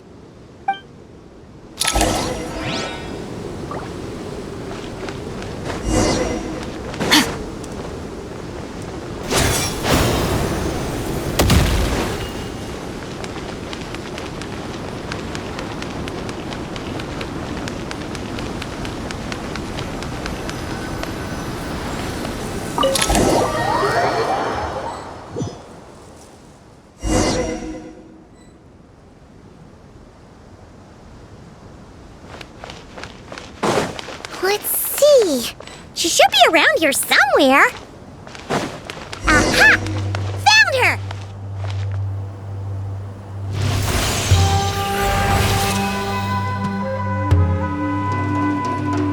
Lilupar! What a long dream that was. It's been a while, my master. Oh, and you're here too, little wildcat. The four of us back together again. Imagine that. In truth, it was at first. I was none too pleased when those miscreants barged in. But it did give me the chance to reunite with you, dear master, so I shall overlook their folly. After we last parted ways, I merged with the land beneath Gürabada to suppress the dark calamity stirring in the depths. It rekindled the flame of vengeance within the Jinn, depriving Gürabada of any hope of peace. I fought against it for a long, long time, until one day, I sensed a change in a foreign land to the west. Suddenly, the pitch-black abyss fell silent.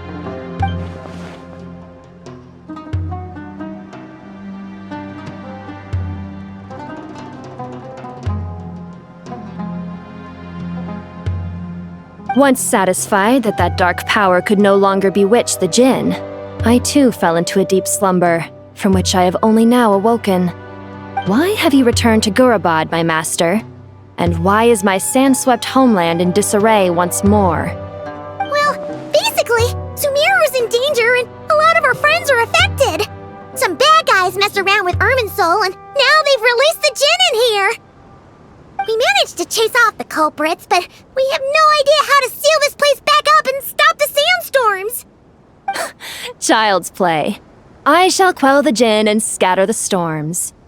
Thank you, Lilupar. No need to thank me, my master.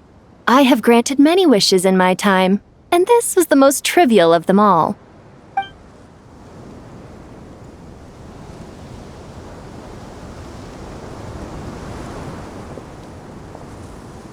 The sandstorm's gone. The sun shines bright again. When I said that we'd meet again under a lovelier sun, this was exactly how I imagined it. Yay! Although, honestly, Paimon would love to hang out with you more, even if the weather sucked. Well, there shouldn't be any more Jinn breaking out, right? Are we okay to head back? Sounds good. You can introduce us to your other friends. Another adventure begins. Lovely. The storms have stopped! We should be able to get to the Temple of Silence without any problems now. Time to regroup!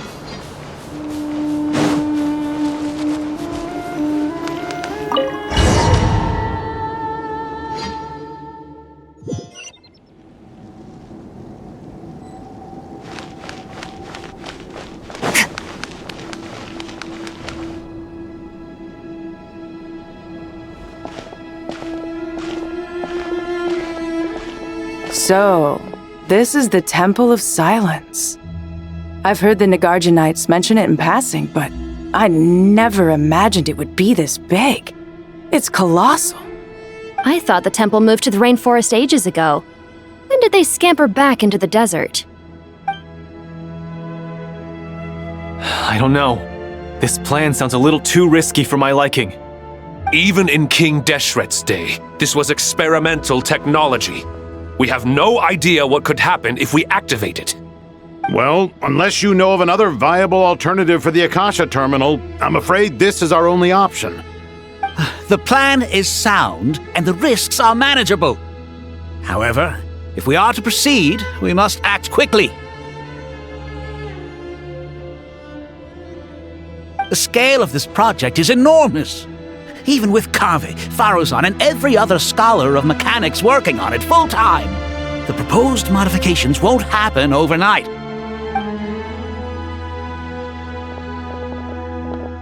You're back. Everything all right? And who are they? Friends of yours? Pretty much everyone in the Temple of Silence is. This guy's Kaveh, and the one next to him is Alhaitham. Hello, I'm Jet, and this is Lilupar. Oh, a famous name from the history books. Pleased to meet you. A friend of a friend is a friend of mine, as they say. Who's they? Huh? Do people not say that? Not in the desert. Friends you can trust, but friends of friends? Gotta keep an eye on them. Still, I do trust the Traveler's judgment.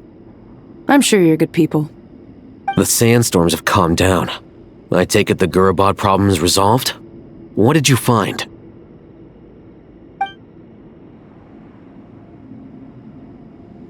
after getting all smarmy with us, he trapped us there. Luckily, Jet used the mechanism outside to free us, and then we got Lilupar to put a stop to the chaos. Wow. Thanks for being there to help them.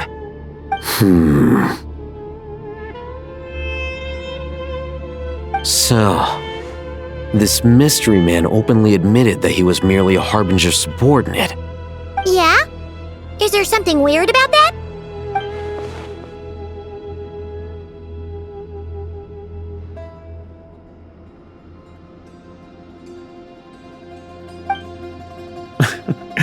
I assume you aren't naive enough to expect answers from an enemy. Well deduced. Our commander, Dottore, died in Nordcry.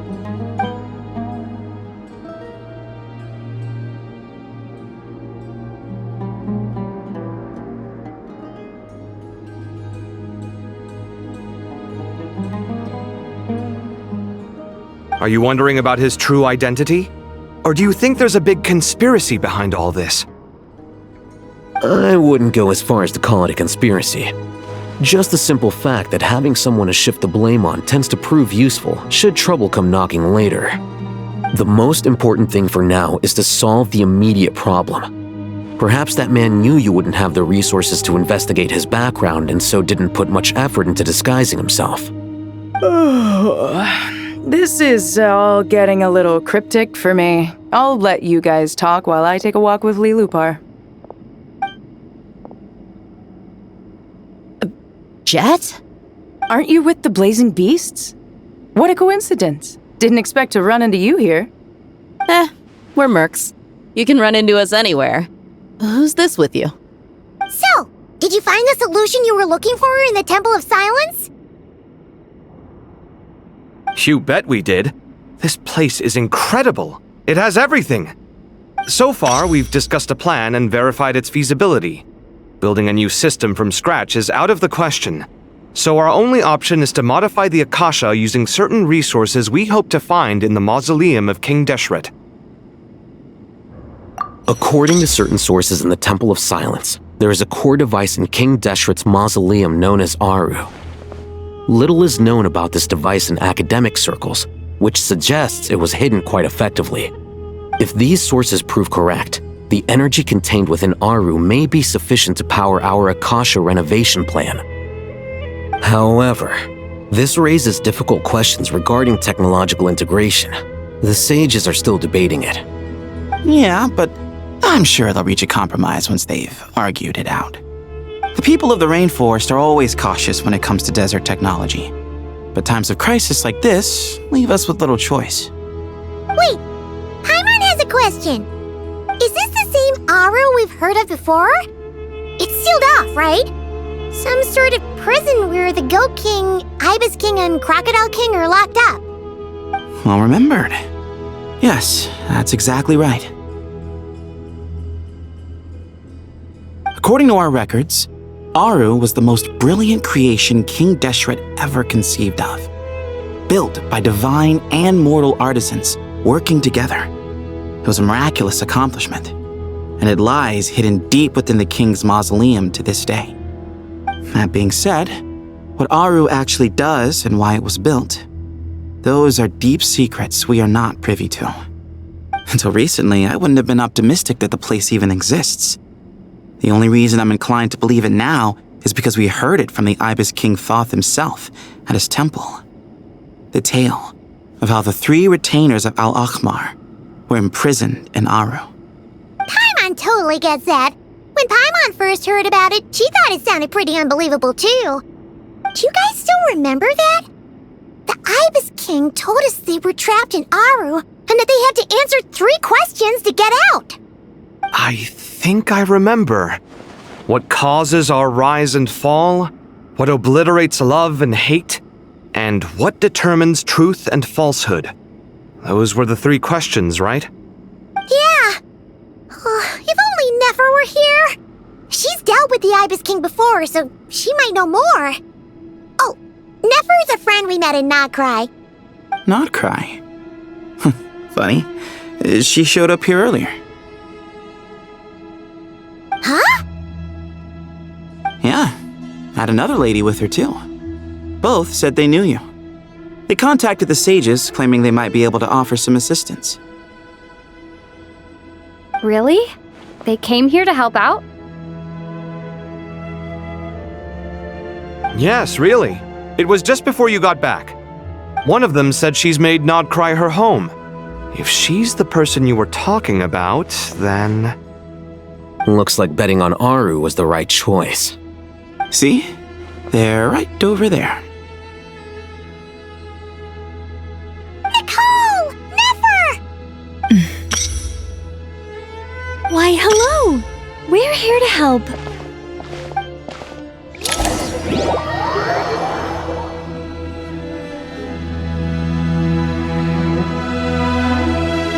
It's a good thing we left early. We almost got locked out. Locked out? What do you mean? Oh, you haven't heard? An invisible barrier has appeared around Sumeru's borders, cutting off all travel in and out. No one can leave and no one can enter. Sumeru has become a lonely island. Are the Fatui behind this too? Actually, no. This has nothing to do with them. I suspect it's a defense mechanism within Irminsul itself. Irminsul is the source of Teyvat's ley lines after all, and Sumeru is the nation closest to it. I imagine this function was put in place to seal the entire region off in the event of serious damage, preventing the disaster from spreading to the rest of Teyvat. It may have been implemented long ago. But doesn't that mean that the people here won't be able to escape to other nations if the anomaly keeps spreading? Currently, that does appear to be the case, which is precisely why I am here. This is a critical moment for the world, and Sumeru is the eye of the storm. Paimon's surprised you managed to convince her to come back to Sumeru. Indeed. Even for someone of my wisdom and eloquence, this tested my skills to the limit. And why should it concern me that Sumeru's in trouble? Surely you don't think I still have feelings for that place? Judging by your tone, I suppose you don't. Sounds like you don't know much about my past. And here I thought you knew everything. All I know is that the Ibis King is the source of your power. He was quite a prominent moon envoy once upon a time, so I do know a thing or two about him. As for your past, I have ways to learn the full story if I wish to. But everyone has secrets they'd rather keep to themselves, wouldn't you say? I'm glad you see it that way, Miss Nicole. I've chosen to call Notcry home, which is why I did my part in its hour of need. That doesn't mean world savings become a habit with me. I have no particular desire to play hero in Sumeru, thank you. I understand. Human emotions do not appear and disappear without cause. There is always a reason to be found behind both salvation and destruction. Still, if time has taught me anything, it's that human emotions are often complex and in conflict. That's why people change their minds about things all the time. But that's where we angels come in. Our duty ultimately is to guide people towards their deepest, truest desires and help bring them to fruition. So I wish to hear about your past, because I do not believe you are motivated by hatred alone. And if we still arrive at different conclusions in the end, that's okay.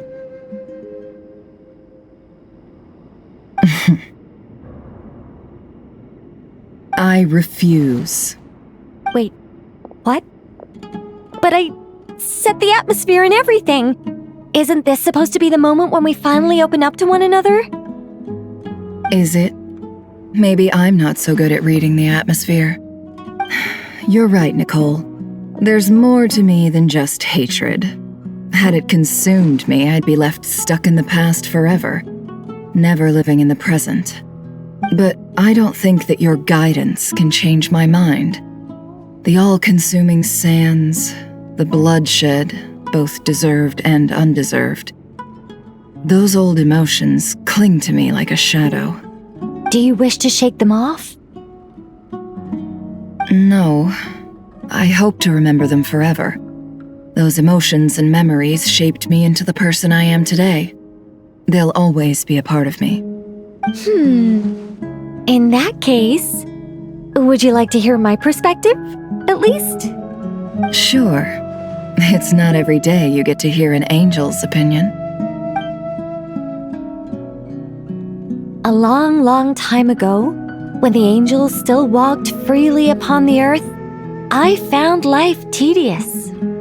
Monotonous work, lukewarm relationships. Things weren't nearly as interesting as they are now. And yet, since the angel's demise, I have found myself missing those days on more than one occasion. Human emotions are often attached to a person, a place, or an object. When those things are gone, the memories quickly fade, and the emotions slip away along with them. If Sumero were destroyed, both rainforest and desert would be no more. With the object of your hatred wiped from existence, it would not take long for the memories buried deep in your heart to slowly fade.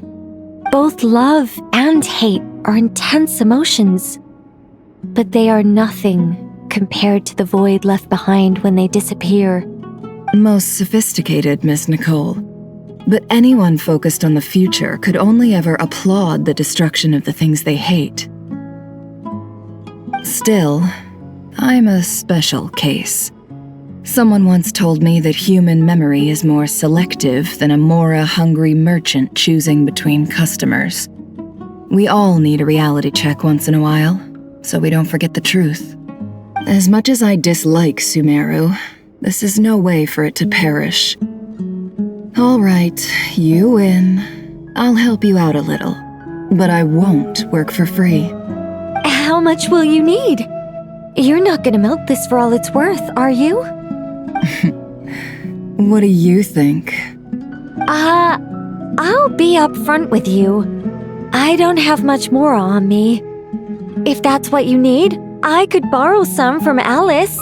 Or perhaps I could pay in sculptures. The ones I carve are actually worth quite a lot. Just cover my travel expenses. Huh? Is that all? That's all. Given all the people I owe favors to, I can just about justify a trip to Sumero. Yehoda! Here, boss! What do you need? I'm going back to Sumero for a while. While I'm away, you'll be in charge of the curatorium. Me? I'm in charge? Whoa! Don't worry, boss. You can count on me! And that was how the ingenious Angel Nicole brought you the perfect person for the job in your hour of need. Hip hip hooray! That was far more detailed than necessary. Not lacking in embellishment either. I never thought I'd return. Especially not the desert. But life doesn't always go as planned, I suppose.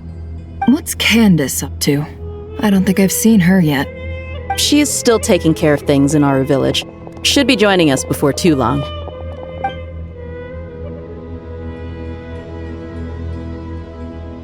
Oh, and sorry, hope we're not interrupting anything. We have some good news, though. We're planning to go to the mausoleum of King Deshret to look for the legendary Aaru, then use it to try and restore the Akasha system. According to records in the Temple of Silence, the mausoleum houses something called Aaru's Chute, which can be used to establish connection with Aaru. We still have some time before we leave, so there's no rush. By the way, who are these two new faces? Just call me Nefer. I'm based in Nodcry. Did I hear you mention Aaru? Correct.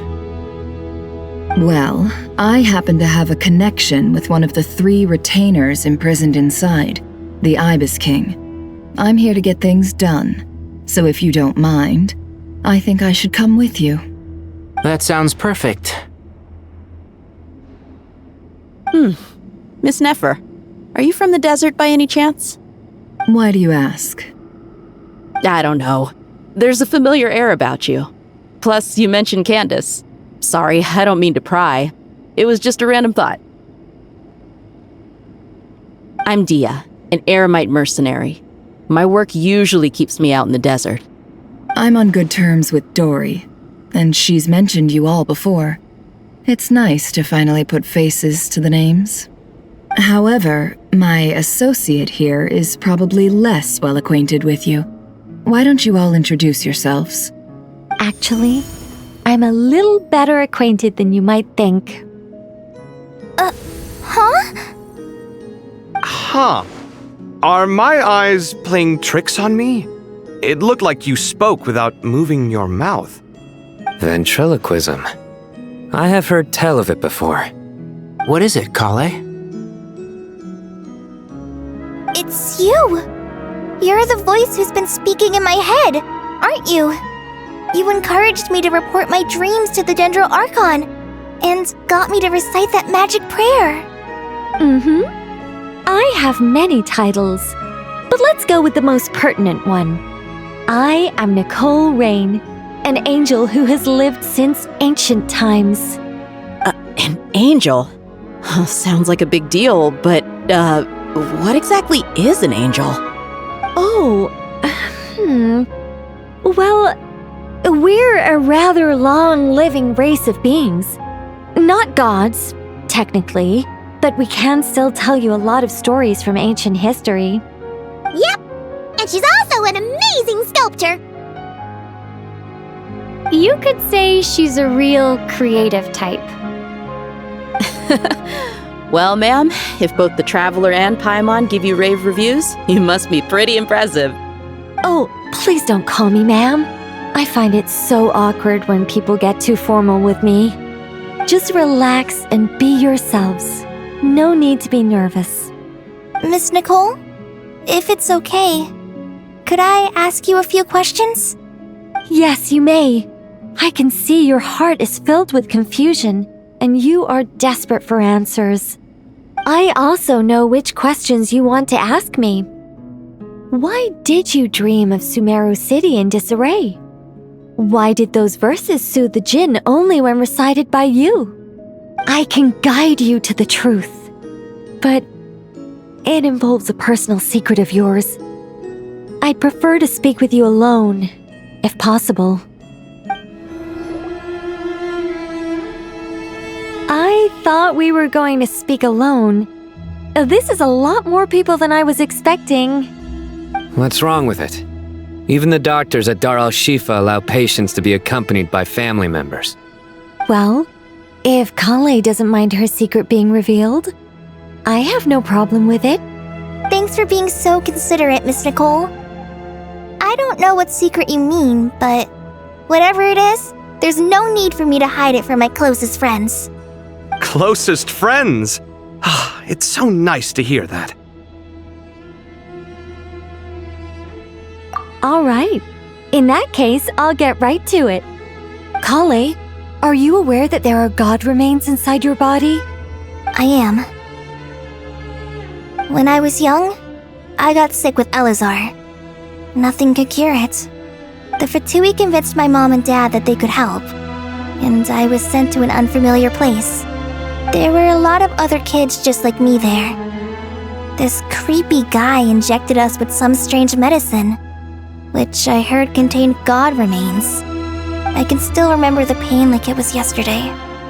But thanks to the friends who've stuck by me all this time, I've gradually been able to overcome those memories. Anyway, so you're saying that what happened to me has something to do with the god remains they injected me with? Yes. Those were the remains of Nabu Malikata, the goddess of flowers. What? Huh. Fascinating. You don't seem surprised like the rest of us. Why? The possibility crossed my mind when Kale recited the Goddess of Flowers song and calmed the djinn. You made Paimon jump! What are you doing here, Lilupar? I was merely passing through when I heard the name of the Goddess of Flowers. Be assured that I share your surprise. You, with the hat. Are you certain?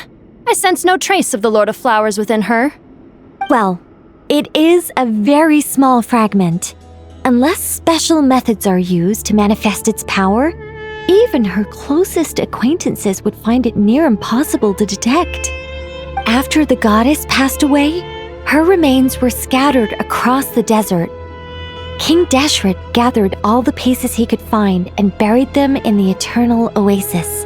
But some fragments remained unaccounted for. Eventually, the Fatui must have found a way to track some of them down. Presumably for use in some experiment. It's not an uncommon occurrence. You're more shaken than I thought. In one sense, you've been extraordinarily lucky.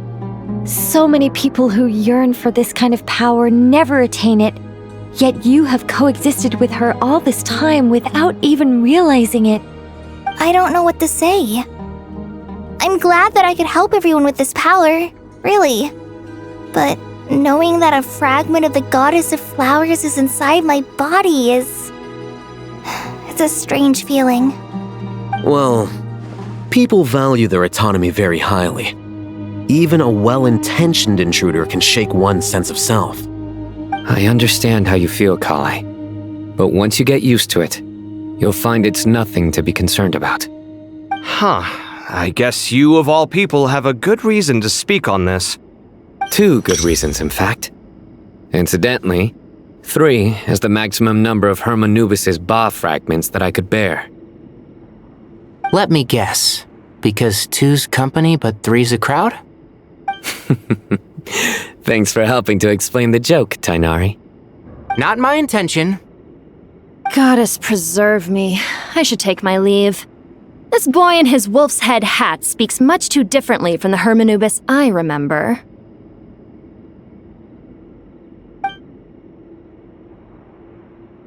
Kale, all I'm trying to say is, no matter how many Hermanubis fragments there are within me, you wouldn't think of me as Hermanubis. In the same way, you are simply you. Yeah, I know what you mean. So about that dream I had, was it a warning from the Goddess of Flowers? Yes. Just like me, she was an angel created by the primordial humans, born with the instinct to guide living beings. Though her body and soul have perished, her essence retains its natural instincts.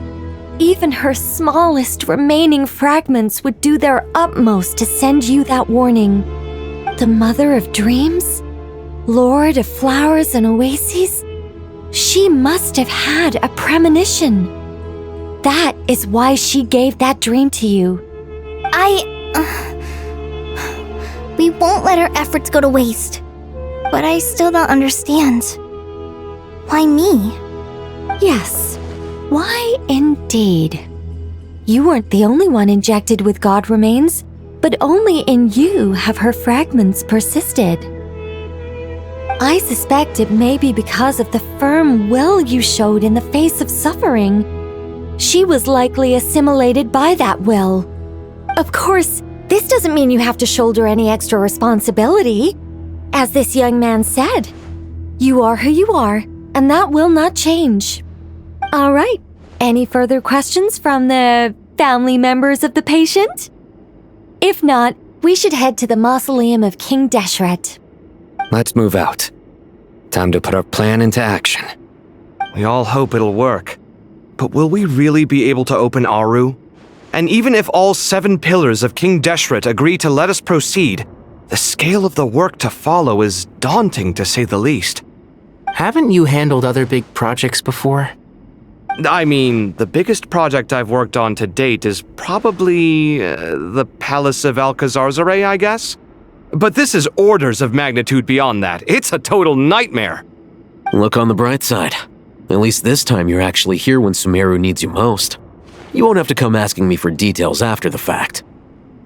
Mock me all you want.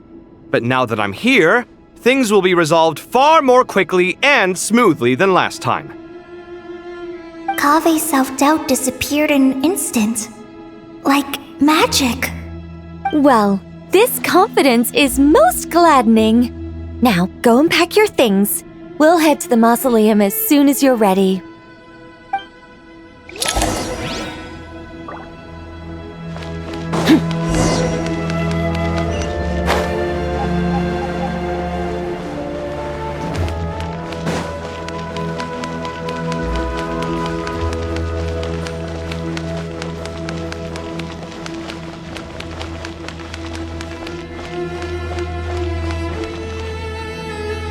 Oh, Miss Nicole.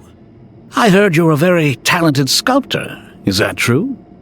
Oh, I don't know. I wouldn't want to blow my own trumpet. Honestly, even though Ksharoar is best known for its focus on mechanics, plenty of Ksharoar scholars are quite serious about sculpting as a hobby. So if they rate your work, that's enough for us. We just have to take a look. Who's we? Myself and a few other scholars. Kashif, Daneshvar, come take a look. Oh, well, if you insist, I suppose there's no harm in showing you.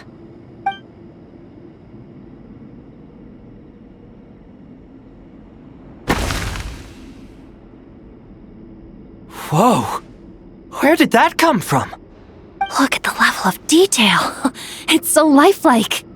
The squirrel descends from the heavens like a champion, and the earth trembles beneath its feet. What do you think? Striking, isn't it? Kave? Kave, come here for a sec. Oh, and Madame Faruzan, didn't you used to study in our darshan? Come take a look. All right, but hang on a moment. I have to finish reviewing this proposal first. You called? What is it, youngster? This squirrel statue. Isn't it cute? Oh, a squirrel. I wouldn't say cute per se. The realism is what stands out to me. Were you trying to carve a statue of a hero, young lady? Oh, a hero? I suppose so. Actually, I didn't really have a specific theme in mind. I just started working on it, and this is how it turned out. I see. Well, do you tend to read novels about heroes in your spare time? As a matter of fact, I do quite enjoy those. Everyone loves a good tale of daring do, right? Then perhaps the statue represents the heroic tale you long to see deep down inside. Also on the subject of heroism, I feel that if the subject posed with a finger raised towards the heavens, it would lend a greater gravitas to the overall image. I'm sure some would call it cliché or old-fashioned, but not me. I think it would be a perfect fit. It has a certain classical beauty about it. Kave! Sorry, Madame Faruzan, I'm a little busy right now. Don't wait up for me. What a pity. That young man has excellent aesthetic tastes. I was hoping to ask him for his opinion. What a genius idea! Why didn't I think of that? Classical beauty is a great direction to explore. That's it. Once I get back, I'm going to sculpt a heroic squirrel pointing its finger towards the sky. Precisely. A declaration of victory. You understand my vision. Then place the two statues face to face. Yes! That's exactly what I was thinking. It'll be a masterpiece. Miss... I'm sorry. I didn't catch your name. Just call me Nicole.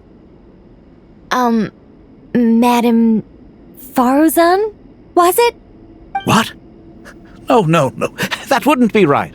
Why ever not? Madam is a state of mind cultivated from within. Anyone may call me Madam if they so desire. My dear Miss Nicole, once we make it through these trying times, should we have the pleasure of meeting again, I shall look forward to seeing your new work. In this day of age, it's rare to find people with an appreciation for classical aesthetics. Meeting you was truly a pleasant surprise. Honestly, I feel the same way. It's been a long time since I met anyone interested in this style of statue. Clearly, they don't call you madam for nothing. Also, I have to say, you're a very good judge of character. Because when I think about it, I really am someone who likes stories about heroes. That must be why I've quietly kept watch over generation after generation of them. Sorry, keeping watch over heroes? What exactly do you do for a living? Oh, never mind that.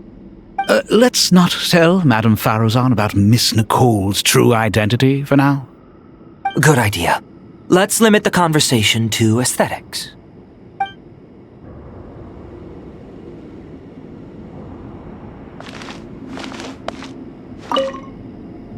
Let's not tell Madame Farrouzan about Miss Nicole's true identity for now. Good idea. Let's limit the conversation to aesthetics.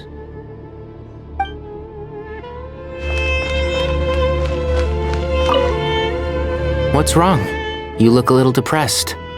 Kale got a fragment of the goddess of flowers, and all I got was one of the 7 pillars who served under King Deshret. I lost out, didn't I? That's what you're upset about? You're such a child.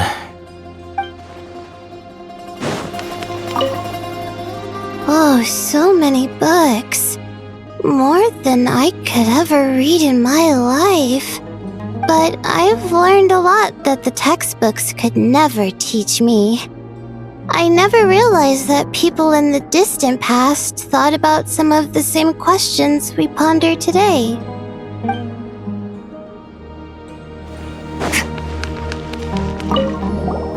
Paimon! Thanks again for your notes. I'm done copying them, so here you go. You're welcome. Just let Paimon know if you ever need help again.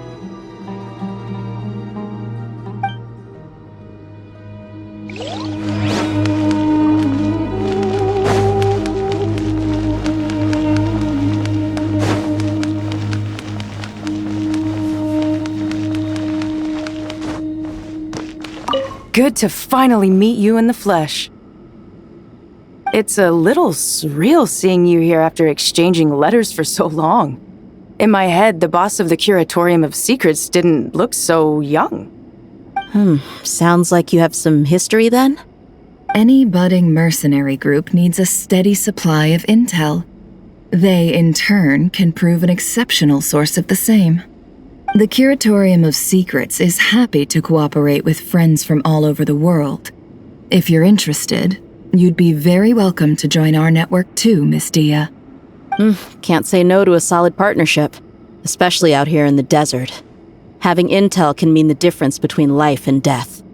But cooperation's built on mutual trust, and there isn't much contact between the desert and Nodcry. So I'm guessing you reached out to Jet first, Miss Nefer? What's behind your interest in the desert? Nostalgia? Or is there someone you're looking to take care of? Let's put all our cards on the table first. Things will go more smoothly that way. I like your style, Flame Mane. Actually, I had this same discussion with Jet before we started working together. To be clear, I have no intention of using you for any ulterior motives, and I have no enemies in the desert as things stand now. Were that to change, I wouldn't drag outsiders into a conflict that doesn't concern them. There's no point in doing certain things if you don't do them yourself. Wouldn't you agree? Well said. Taking responsibility for one's own affairs is the way of the desert folk. Huh. It's like you're one of us. You sure that's a compliment? Absolutely. I'll take it.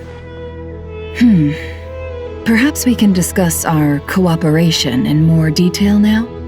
Sure. I love working with no-nonsense people. And you certainly fit that description. I look forward to a fruitful partnership. As do I, my friends.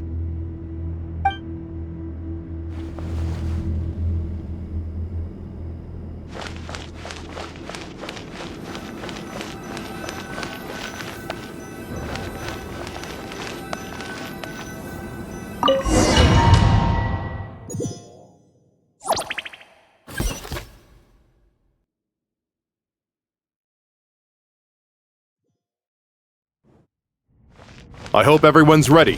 We'll be arriving at our destination very shortly.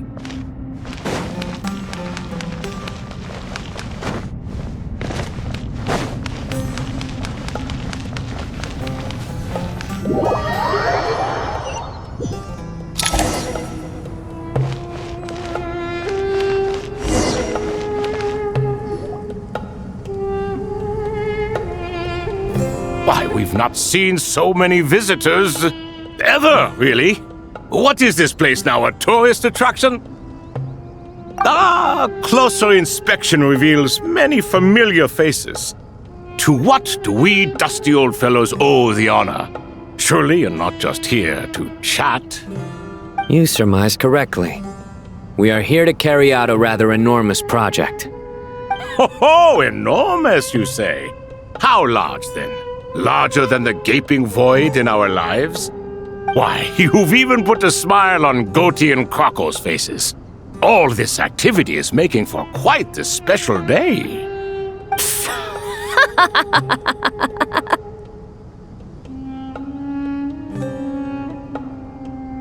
I know that laugh.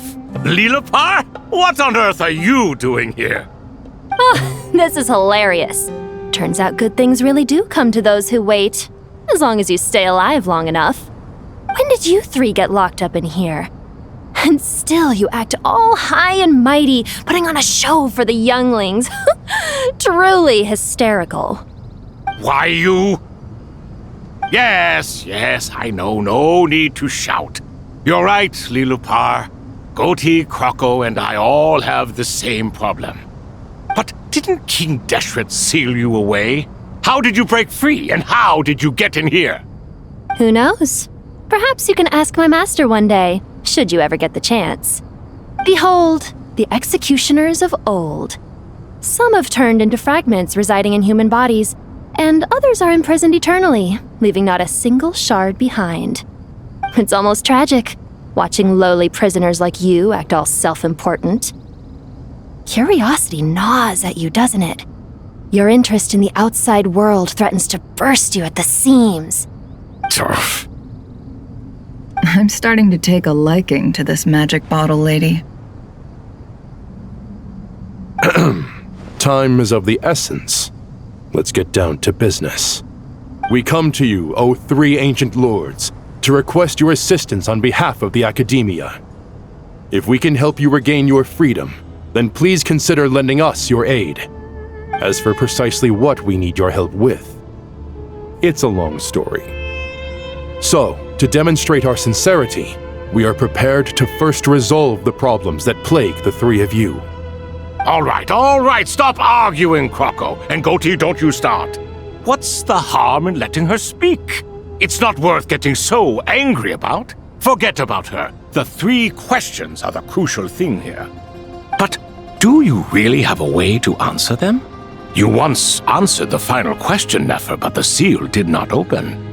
Unless, with the passage of time, you have found a new answer? You could say so. When you first asked me what determines truth and falsehood, my answer was a liar's soul. Liars are the best at seeing through the falsehoods of the world. But if you want them to tell you the truth, you have to reach their soul. I think that makes sense. I found it quite compelling myself, and I told Nefer so. Unfortunately, it brought us no closer to liberation. Well, that's simply because it was my answer, not the one King Deshret was looking for. Can you guess which answer Al-Ahmar wanted then? Time.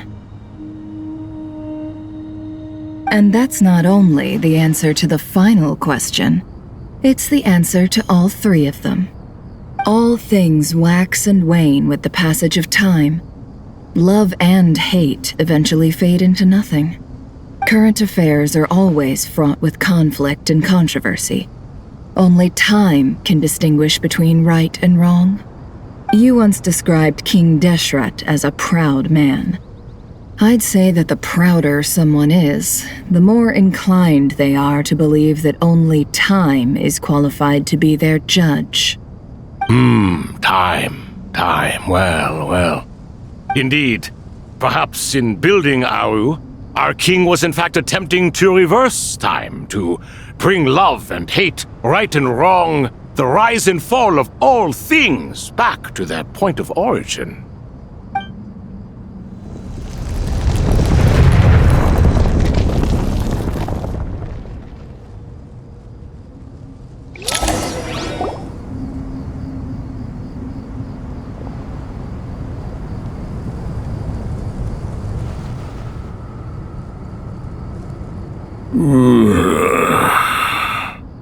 This is the most eventful day I have experienced in a long, long time.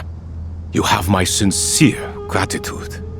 Are those 3 of the 7 pillars? Turns out the statues were quite faithful to the source. You 3 seem to be in good spirits. Prison can help a person grow and learn to cherish what they have. Nevertheless, after everything you've done for me, I sincerely hope you never have to experience it for yourself. Hello, Nefer. It's good to see you, Thoth, the Ibis King. Nice. Definitely puts my mind at ease, seeing you 2 getting along so well. Should we maybe introduce ourselves, or... Sure. I'm Sethos, the current leader of the Temple of Silence. This is General Mahamatra Sino, and this is the former Spantamad sage Cyrus. But I'm guessing none of that means a whole lot to you. Everything is equally new to us, in truth. We've been gone from this mortal world for longer than you can imagine. Let's hold off on the introductions for now. We can always ask Nefer about you later. It'll give me something to talk about with my chosen disciple. You're like a helpless parent. Gods and people of yore are not necessarily welcome in today's world.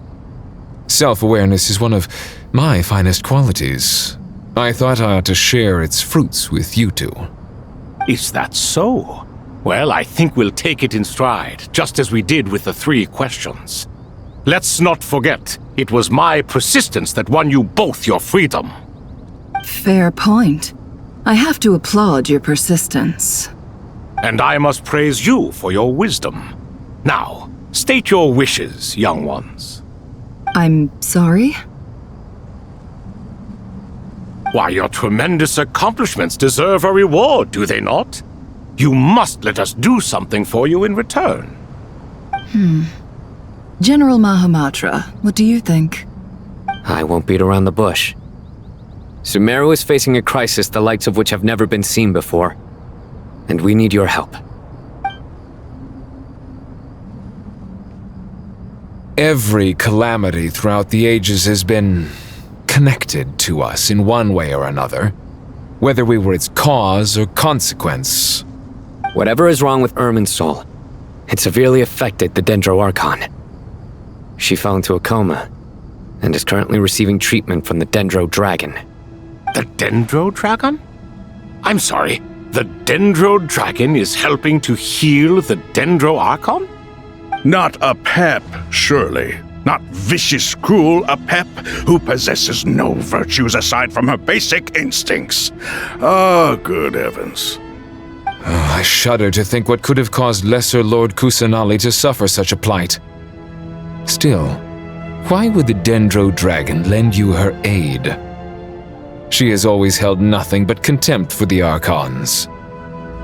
I suppose she and Kusanali must have some history. You can help us make history too. A smooth talker. Well said, lad. Currently, no one can connect to Irminsul. We hope that by opening up Aaru and making some modifications to it, we can use its technology to our advantage. Unfortunately, Aaru is an imperfect creation. King Deshret never managed to realize his full vision before his death. Much remains to be done if it is to be pitted against Irminsul itself. Besides, I hear your reasons, but to give Aaru up over such would be... The archaeological records clearly indicate that although Aaru's construction took a long time, it was not beyond human means to achieve. Modern technology should solve the efficiency issues.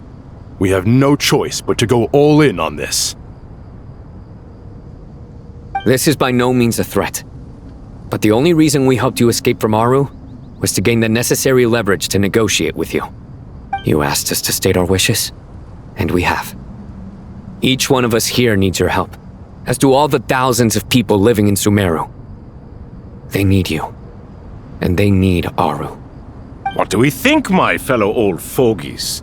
Shall we lend our support or not? Since you ask so nicely, naturally. Naturally what? Are you for or against? I simply mean we shall do what comes naturally. You claim that you wish to open Aaru. Know you then that the golden slumber created by King Deshret is preserved within? We do. We understand the risks involved. In all likelihood, the mortal world will never again be able to replicate King Deshret's work. Never will there be another chance to come so close to creating a utopia. Knowing this, are you sure of your decision? We are sure. Before people can dream, they must first live. If your minds are made up, very well.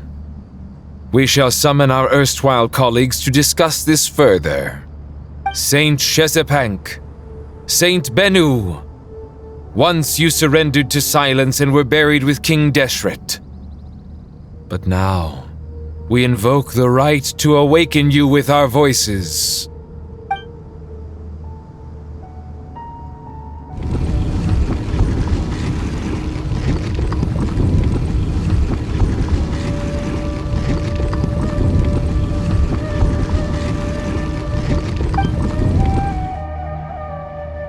Saint Bennu, responding to your call.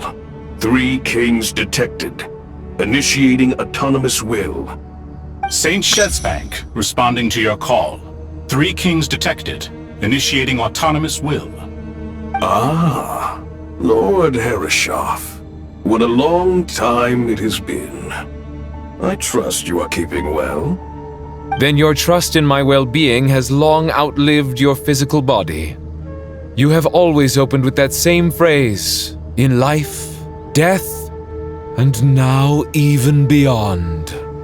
Al-Akhmar is long gone. What is the reason for this meeting? You're awake? Good. We are voting on whether to give the people of present-day Sumeru access to Aaru and permit them to perform technological renovations.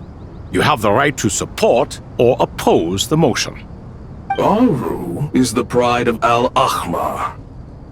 Opening Aaru requires the unanimous consent of the 7 pillars. I hope you have a convincing reason to present to us. Sumeru is currently in the midst of a major calamity. Let us not forget that while Al-Akhmar was a stern ruler, he was also a teacher of wisdom. A god without his people shall cease to exist, and King Deshret's greatest wish was to provide protection for his people. Let us then honor our God King's wishes as we consider our decision. I do not mean to mock these proceedings, but what is the point of a unanimous vote when we know that the last of the 7 pillars, the Dendro Dragon Apep, will never communicate with us? This will no doubt surprise your mechanical mind, and I have no intention of trying to persuade you it is true. But Apep is, in fact, healing the Dendro Archon as we speak. Huh? Can someone attest to this? Do we have any proof? I ask the 3 kings. Can any of you vouch for the truth of this claim? Naturally, the Ibis King, Thoth. What? It was Thoth's disciples who revealed the truth to us. We need not debate its veracity. Simply let Thoth bear accountability. That way the rest of us may have a clear conscience. Herreshoff, you diabolical fiend! I awakened our former colleagues for you, supported your opinion, and backed your decision. What sort of fiend would do that? I miss the days when Hermanubis was still around. At times like this, he would offer to take accountability. What are you trying to say? Is my word worth less to you than Hermanubis's? Hypocrite though you are, Lord Thoth, you are humorous in equal measure.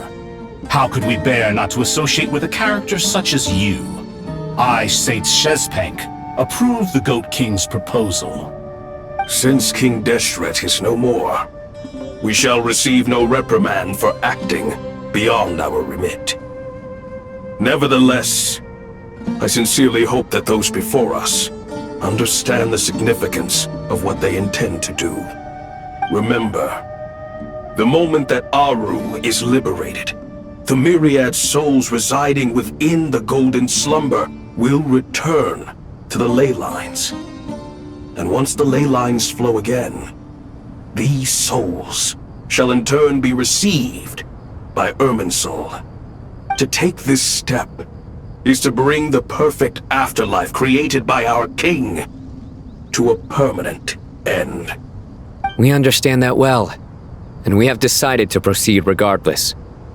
Furthermore, the contemporary human perspective would contend that confining souls in this way is no act of benevolence. The deceased have a right to rest in peace.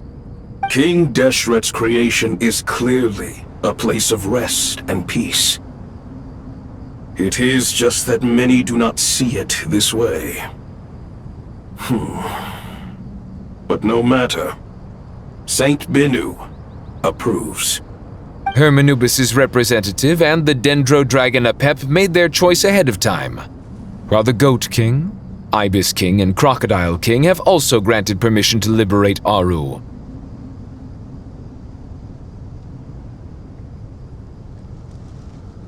By the grace of His Majesty, guided by his wisdom and will, let the gates of Aaru be reopened.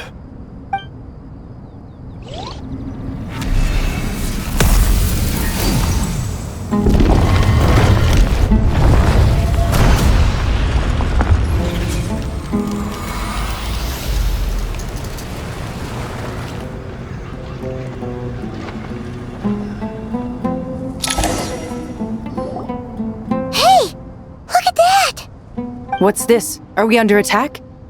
No. Wait, it's...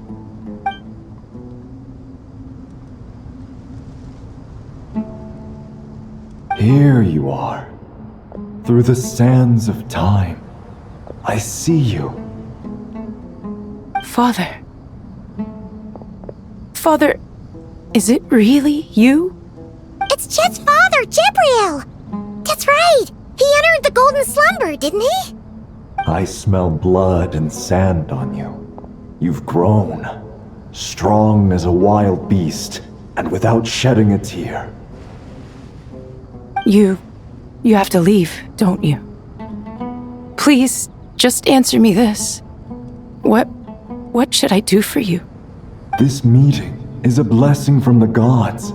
My soul, once imprisoned along with that of Semail, is finally free. I am truly grateful for the chance to see you again. That the dead should meet the living is itself a miracle. One brief, precious moment is enough. Enough to set my heart at ease. Do not weep for me, Jet. I know you will accomplish many great things in your life. You will go further and climb higher than I ever did. All I ask is that you take good care of yourself.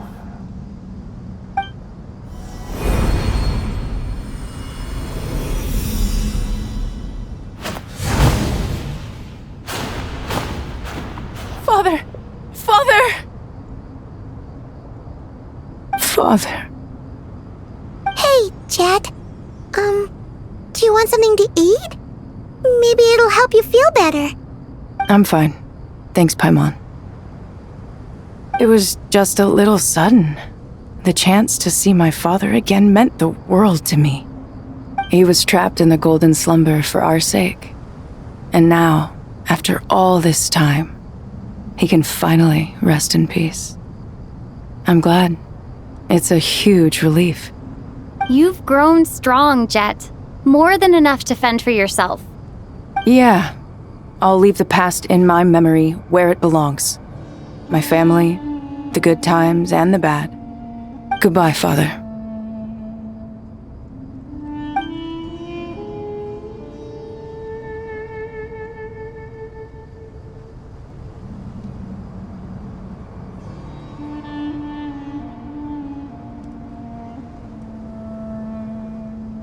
Ah, me, what a touching reunion that was.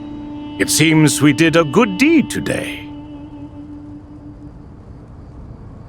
We three retainers, once imprisoned for our iniquity, are surely the least qualified to judge whether this deed is good or bad. Either way, Aaru is open. Now you have your opportunity, and with it, whatever trouble may ensue. Although Aaru was created by a god, human craftsmanship was nevertheless required to build the gate that connects it to this world. Perhaps the relationship between gods and humanity follows a similar principle. As for your proposed renovations, we cannot determine which functions to keep or discard. Proceed as you see fit, but please entrust the task to your most accomplished scholars, or Bennu will be most displeased.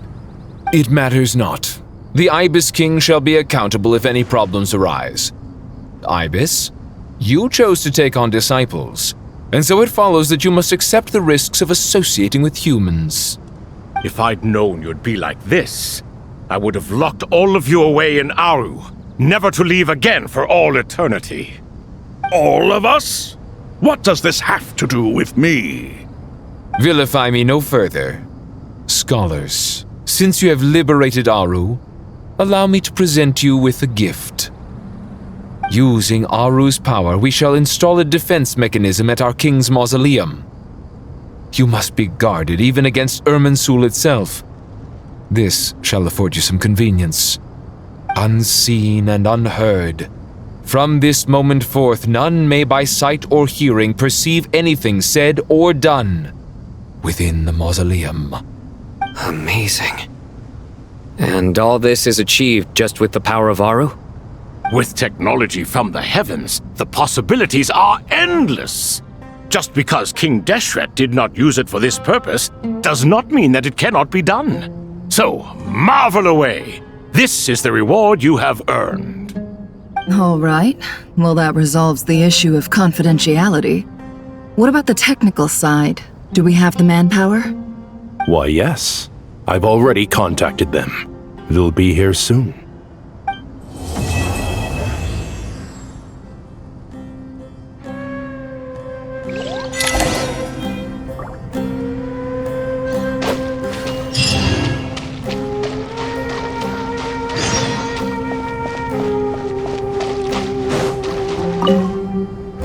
You must be Sethos, the successor to the Temple of Silence. Hello. Yep, that's me. Nefer, right? That's what I heard the others calling you. Judging by your outfit, I'm guessing you come from the desert too? That's right. Started off in the desert, went to the rainforest, then went from there to Nodcry, where I work as an intel broker. Huh. Well, this is interesting. You don't seem to talk about yourself all that much. Yet here you are, volunteering your life story to me. However abridged. Maybe I'm looking to make some new friends. I like making friends too. I'm easier to talk to than Sino and a little more streetwise than Tainari. Which is why you came over this way, giving me the chance to strike up a conversation with you. Was I that obvious? I think you did fine. You were mindful of my attitude and hoped to lure me in through sentiment. Lure you in isn't exactly how I'd put it. I see it more as an invitation. An invitation to what? To put down your luggage. Lay down your burdens. To return to your homeland. And be truly welcome in the place you once felt so estranged from. You're a more interesting heir to Bamun than I was expecting. Since you're familiar with my grandfather, I'll assume you're aware of our situation. I'd like to make friends with you. And I think you'd be a great asset to us. Not to mention the power you and I both hold. Originally belonged to the same organization. Aha. There we go. Now we're getting somewhere.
Do you hear that? Sounds like your teacher is scolding mine. Huh. Classic. Did you see her? She's a former Vahumana student who dropped out of the academia and went to Nodcry to work as an intel broker. There's more to her than meets the eye. How can you tell? Do the Matra have information on her? Some, but nothing telling. I'm basing it on the fact that she seems to be an expert liar. She can fool many with her words. A sixth sense for liars after investigating so many of them, I take it? Yep. What about you? What do you make of her? A little earlier, in the corner, I noticed she gave some supplies to Jet and had her deliver them to the main group. She's meticulous and highly observant. Besides, what was it you said? Making it to the top is no easy feat in any profession. Anyone who's at the top of their game has to have some sort of edge over others. It's true, but she's not the only one at the top of her game. I also am, and so are you. Sure, but what's to guarantee she won't overhear us talking about her? Don't worry, I have my methods. Sethos is distracting her. Ah, I see.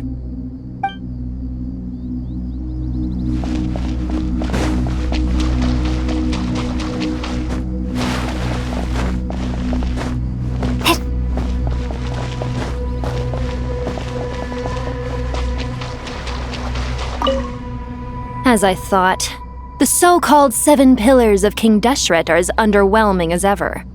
What do you mean? Not a fan of the boys' club? As men, as individuals, and even as gods, they are entirely undeserving of my attention. Al-Ahmar once commanded me to select a king from among the people. So naturally my eyes will open only for one who is worthy. Ugh. Can we talk about something else? It all sounds pretty complicated, and I haven't read that many storybooks. You think this is a mere story? Well, many would also say that the journey you shared with your father is not but a tale. My life, your life, they are nothing but stories. Little girl, it appears that you really have grown. In the past, you would have flown into a blind rage at my words, but now you are unperturbed. Oh, it's nothing. I just feel like you're right. Getting all pissed at someone for telling the truth is pointless. It only makes me look petty. This alone is proof enough of your growth. You're doing well, my dear girl. You're becoming ever stronger. Strong enough to defend the people and things you hold dear. You think so? I hope you're right.